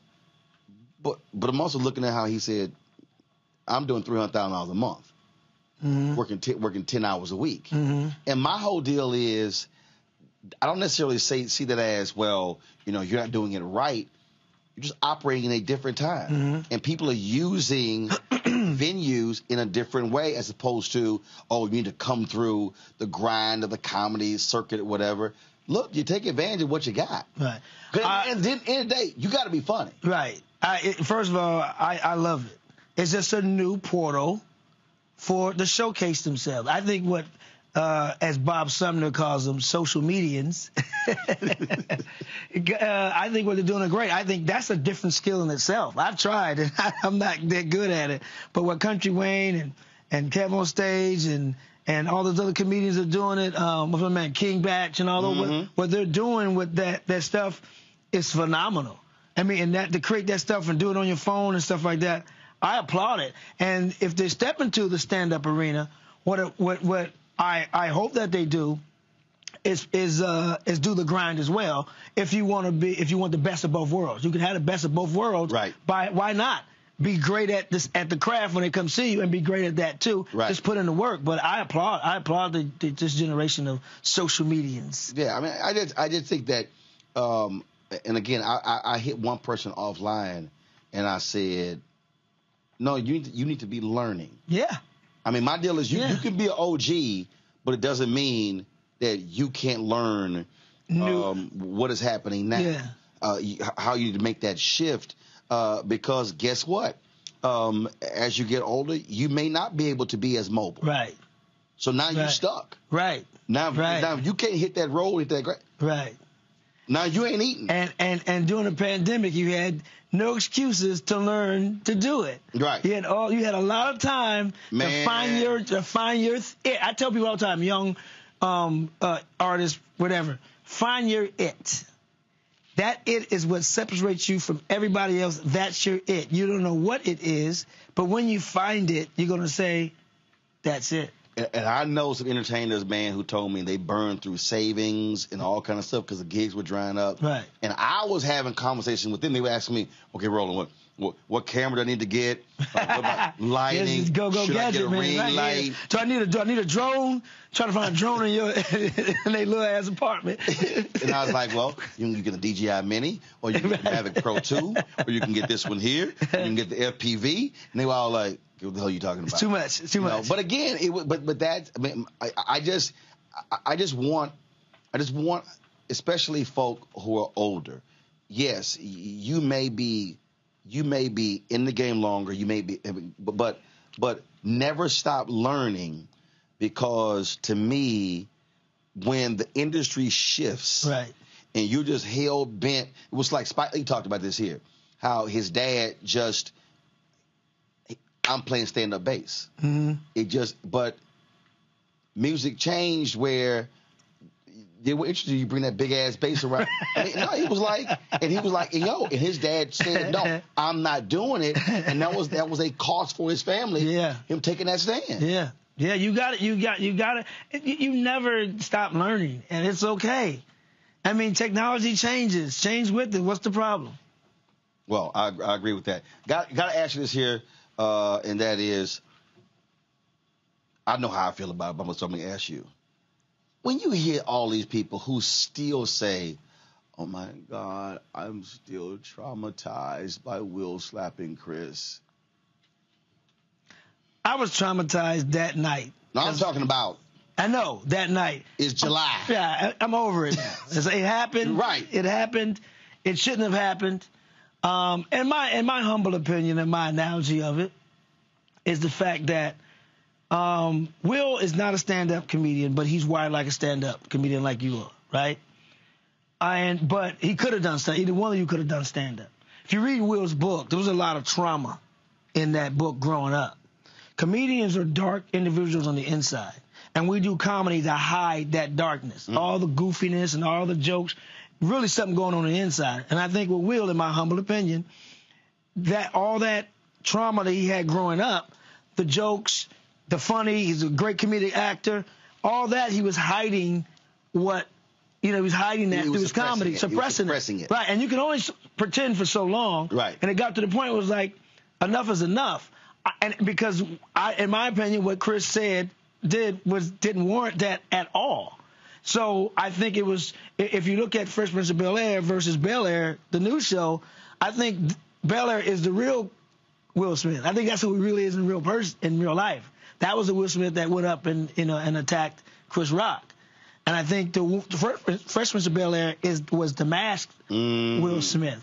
So it's something deeper going on the inside that had happened. But for the record, I'm a big Will Smith fan. I'm a big Chris Rock fan. Yep. But that wouldn't happen to me. I'd have ruined that damn award show. I got a Napoleon complex too. Man, let me tell you something. You have a history of fighting. Yeah. Hey, you got history. Will is dope, but I'm telling you, you played Ali. You ain't Ali. You would have heard these little feet run behind you and right in the back. He probably would have went, something just sting me. But I'm not. Unfortunately, I'm not as classy as Chris Rock. So you said you would have not have kept presenting. No. Oh yeah, another fisticuffs. All day long, all day strong. Yeah, or every time on site. All you would have heard is Will Packer in the control room. Go to break! Go to break! Right. Go to break! Guy Torrey about to strangle him. Hey man, I'm sorry, man. I'm not that classy. Has anybody ever walked up on you on stage? Oh yeah, I was in Pittsburgh one time, and I was doing a Mitt Romney joke, and it happened twice. One in Pittsburgh, one in Ohio, in Dayton, Ohio. I was doing a Mitt Romney joke, and this white lady took her water and threw it at me on stage, and walked out. Yeah. And then I was in. No, hold up. What'd you do? I was like, hey man. I mean, I dodged it, but I was like, hey sir, you need to get your wife. You need to get your wife. I said I don't hit women unless it's doggy style, but but I don't hit women, so you need to go get your wife. And then I was in Pittsburgh, man, and I did a Mitt Romney joke, and this old white dude looked like Walter H. Brimley, the diabetes guy. Big mustache. Yeah, he got up with his sons and was walking toward the stage, and I just walked closer to the stage, but I had three friends who were Pittsburgh Steelers in the audience, and they stood up, and I was like, look behind you. You're wrong. But this is before, Trump. This is the Mitt Romney joke. They was getting hot. Boy. Damn. Yeah, man. You said, look behind you. The posse back there. Right there. Yeah. Yeah, so it happens, but never to the point to where, Chris Rock, but Steve Brown, the comedian, Steve Brown. Yeah. And when he was at that comedy club, and this guy just got out of jail, And he attacked Steve Brown on stage, and it was huge. And the comedy clubs should have more security. Mm-hmm. I mean, security didn't jump on that right away. And Lunel talks about it all the time. It's like it's easy for somebody to run up on stage. Oh yeah, I mean, you're literally. I mean, when you were the DC Improv, yeah, I mean, he right up on you. I mean, that table's like this touching the stage. This is the stage. Yeah. And when you standing right there, yeah, they sitting here, they can sit here and pull your pants down. Yeah. That's how close they are. That's true though. That's true. Wow. That is wild. That is wild. Yeah. So, damn, they were that stressed over Romney? I mean, Romney, yes. Yeah. I mean, I was going with the jokes. I go in. But here's my whole deal. And I don't care. This is just the way I look at it, and people, and I know, and I've said this to many people before, that to me the beauty of the stage, I love it. It is truly the unfiltered space, and comedians are going to say stuff that nobody wants to say, scared to say, and then they're going to multiply it times 100. Yes. And that's what when you walk into that joint, that's like, I've covered Republican conventions, Democratic national conventions. I can't go to a Republican national convention and be sensitive about them criticizing liberals. Right. If I couldn't go to a Democratic convention and go, they really should not be talking about Republicans. Right. I mean, again, if you walk into the venue, you know what you're going to get. Then people like, oh my God, but why do they have to be so personal? Why, and I'm sitting there and I'm like, y'all, no, the beauty of comedy, nobody's off limits. Hey, I have Jesus jokes. So what makes you think you safe? And, I got jokes about Jesus. And so my only no's are I don't do plus-size women jokes. I don't talk about the R word. I ain't talking about Kelly. Women being sexually, I don't joke about that. Those are the only two things that I don't talk about. And cancer. I don't joke about those three topics. Everything else is fair game. So you don't joke fat dudes, you fair game. But not plus-size women. Not plus-size women. It's low-hanging fruit. Oh, I thought one of them probably beat your ass one time. And that too. Look at the real issue. That crushed me. The real issue is you don't want to trigger somebody. Yeah, because I don't hit women. Like it's doggy style, and I may not be hitting one of them doggy style. But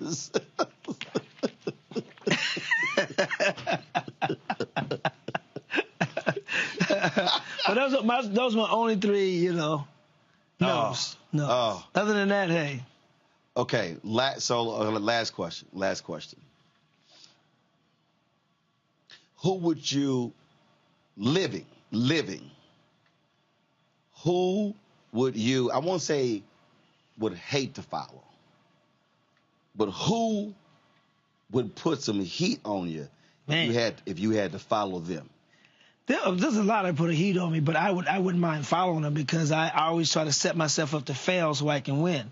If I think I'm one of the big kahunas in this game, I will follow somebody and see where I'm at. Like a lot of comedians are like, I ain't nowhere in the world I'm gonna follow Bernie Mac. Oh yeah, but I'm talking about just right like now somebody living. Who is so, and again, it could be somebody we don't know, but they bring it. Earthquake, man.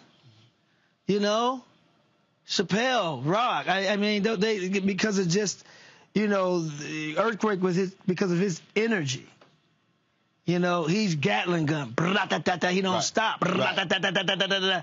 Chappelle with his amazing storytelling. If you ain't telling stories like Chappelle, you don't want to follow that with your little weak ass storytelling. And Chris Rock, if you ain't coming with that cadence and that energy, and you don't want to follow that. And I study all three, so but it'd be interesting to see, where I stand. Right. And I've had to do it before, like in clubs. Right. But not on a bigger level, a theater or an arena. But Okay, I'm actually gonna make this the last question. What is your dream show in terms of if you put a show together right now? A comedy show? Comedy show. Man, I put this lineup together and it would just sizzle. Oh man, it would definitely be Chappelle, Rock, Quake, Kevin. You know what? Coco Brown. Gotta have some women on there, and I think that would be. Who opens? Coco would open. Who closes? Chappelle would close. Yeah. Yeah. Now, would you pull a Motown Berry Gordy, and depending upon what they used to do is, whoever killed it, the previous show, they would flip it. I mean, they would do is they would sit here and go, tomorrow night, the Supremes are closing, and Marvin would sometimes be upset, but then what would happen is Marvin would go out, and then Smokey was like, they would bring that heat, and they would like, say dog, Temptation's closing now, and then they would it was like this constant deal where they were like driving them, and it was like straight up, didn't matter. You could have had the #1 record out. They'd be like, say dog, they killed it live. They closing. I gotta have Cedric in that lineup as well. I gotta have Cedric because he brings something different from all of them. What's that? Except y'all being from St. Louis. Just likable, funny, where it's just like stuff you really shouldn't be laughing at, but says it in a way to where he gets away with it. Okay. And so he would definitely be in that lineup as well. But here's the thing, talk about lineups. But yeah, I would flip it if need be. Kings of Comedy Tour. I was the first host of Kings of Comedy Tours. Me, Cedric, Bernie, and Steve. Steve closed that show. And Steve admitted to himself, he struggled coming behind Bernie. Bernie would leave that stage. There was nothing left in the building. Nothing left. Teddy Carpenter was on a live recently, and he said he had a shot at a major tour. And he said it was him, D.C. Curry, Tommy Davidson. And he said D.C. Curry came on first, and he followed him. And Teddy said, he's like, D.C., dog, I need you to pull back. He said, Doc. Yeah. He said, one, I ain't got nothing to follow you. And he said, Tommy closed it because Tommy had the bigger name. Right. He said, DC destroyed that stage. He sticks it in you and then turns it, and just your stomach is just, DC didn't learn the lesson. Ed Levert tried to tell Gerald. So Gerald's supposed to go into a baby face. Right. And Eddie was like, now, son, look. He said, you can't go out there and do what you normally do. He said, and that boy's soft. Yeah, right. And that boy's soft. Right. I had Eddie tell his story on the radio show. Eddie, man, people calling me all over Roland. I said, you don't want to say the man soft. I just asked the damn question. How you mad at me? You knew the microphone was on. How you mad at me? Hey, Mike's always hot. And he said, and so he was like, son, protect the money. Don't go out there. Yeah. He said, man, Gerald went out there and he was sort of like Eddie Murphy in Dreamgirls, when he went to the White Club. Yeah. And all of a sudden, he said, man, Gerald, and it just went there. Man, the panties came flying out, everything. And when he got done, when they were at Madison Square Garden, was sold out. Oh, yeah, I played that before. Wasn't no tour. Yeah. Eddie was like, son, I told you. It's like it's like catching the Holy Ghost. You can't control it. When they screaming for you and you in that zone, nothing you can do. Yeah, I see why Steve said Bernie was just... and then when I left the tour, I voluntarily left the tour, and they moved Steve to hosting, and added DL, and then I think Bernie may have closed that tour. Oh yeah, and he did. Yeah. When I saw them in Houston, he closed. Yeah. Cat's bad, but that was a whole different level there. That's like being a musician. You trying to follow Charlie Wilson. Oh man, you ain't trying to, because you ain't trying to. You ain't trying to do that. No. Look, Lionel Richie's my frat brother. Love him dearly, but when Lionel closed Essence on a Sunday night, and Charlie came on before him. Yeah, it's styles. It's different energies. It's nothing to do with one is more talented or less talented. It's just a formula. But when you take the room that high it's hard to come behind. I mean, when somebody leaves it way up there, unless unless it's just a different thing. Plus, Lionel got that underbite too. That there's See, we're gonna go ahead and end this right now. He look like a cash register drove. We're gonna go ahead and end this right now. Cause see, Lionel got so much money. He does. You may never see Guy Torrey again. Pause, but I got some of his, his linen. He got bed sheets and stuff. Sorry, Lionel, but hey. Forget bed sheets. I'm talking about songwriting money. I know. Well, property. Hey. He own a lot of property. Hey. In Beverly Hills, Los Angeles. Hey. Long money. As long as that chin. Long.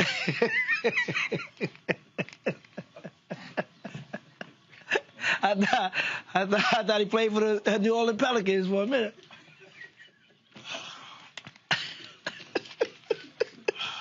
Hello.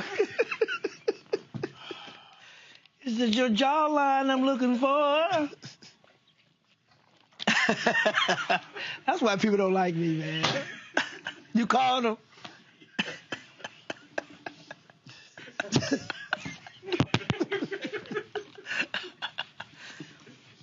You better hope Frat don't pick up. You know how I'm calling? Hey, this is Joe Torry.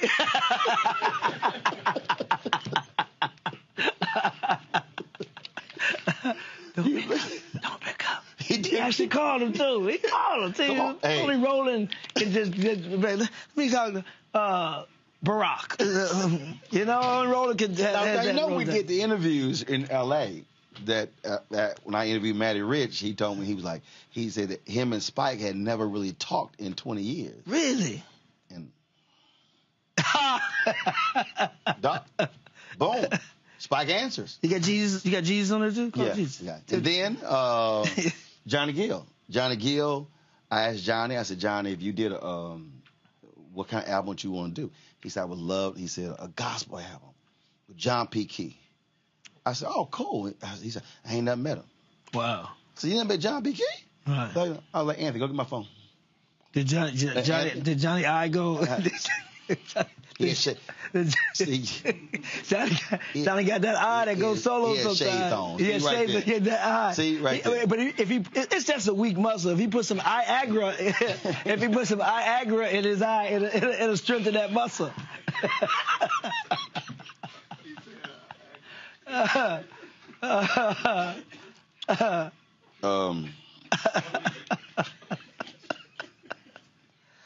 Pray for me, y'all. Pray for me. Yeah, I'm about to pray for you. Don't call him.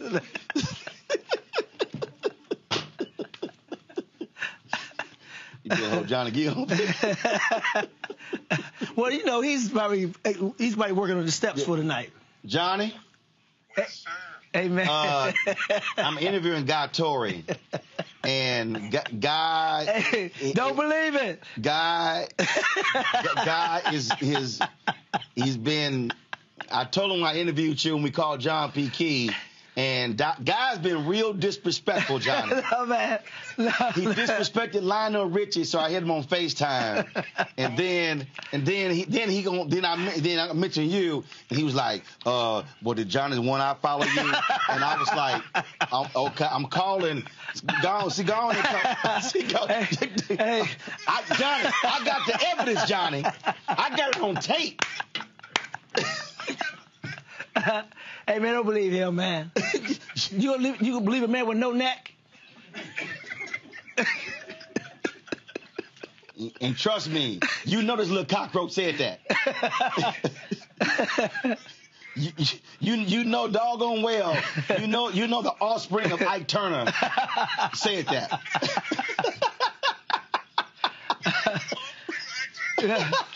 And he's sitting there looking like Shrek with that shirt on. Have a good show tonight, man. Well, John, when you see Guy tonight, trust me, look for the little Negro dressed in Old Navy clothes.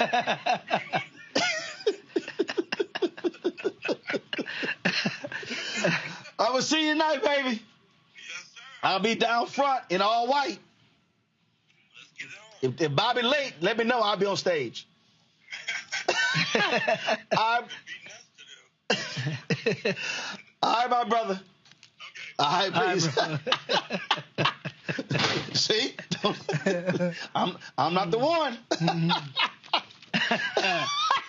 All right. All right, we done. I always love rocking with you. I always love rolling with you, Roland. That's right. Yeah. How we do it? Yes, sir. Hey, what's up? Guy Torrey in the place to be. Got kicked out your mama's university, creator and executive producer of Fat Tuesdays, an air hip-hop comedy. But right now, I'm rolling with Roland Martin, unfiltered, uncut, unplugged, and undamn believable. You hear me? All right, y'all, that is it. Y'all see how we do it. Y'all see how we do it. Ain't nobody else bring you the kind of content we do here on the Black Star Network. Let me give a shout out to all the folks we interviewed.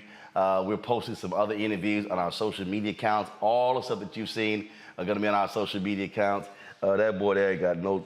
I told y'all, me and Guy get together, we gonna score on each other all day. So y'all, that's it. It's time for us to go. Again, we wanna thank Coca-Cola for partnering with us to cover the 2022 Essence Festival of Culture and to present all of these different recaps. And so thank you so very much for their support. John Mount, thanks a bunch. Let me thank Henry, Fred, the whole team at Coca-Cola. Thank you so very much. All right, folks, I'm gonna see you guys Monday right here on the Black Star Network. Y'all have a fabulous, fabulous weekend. Holla!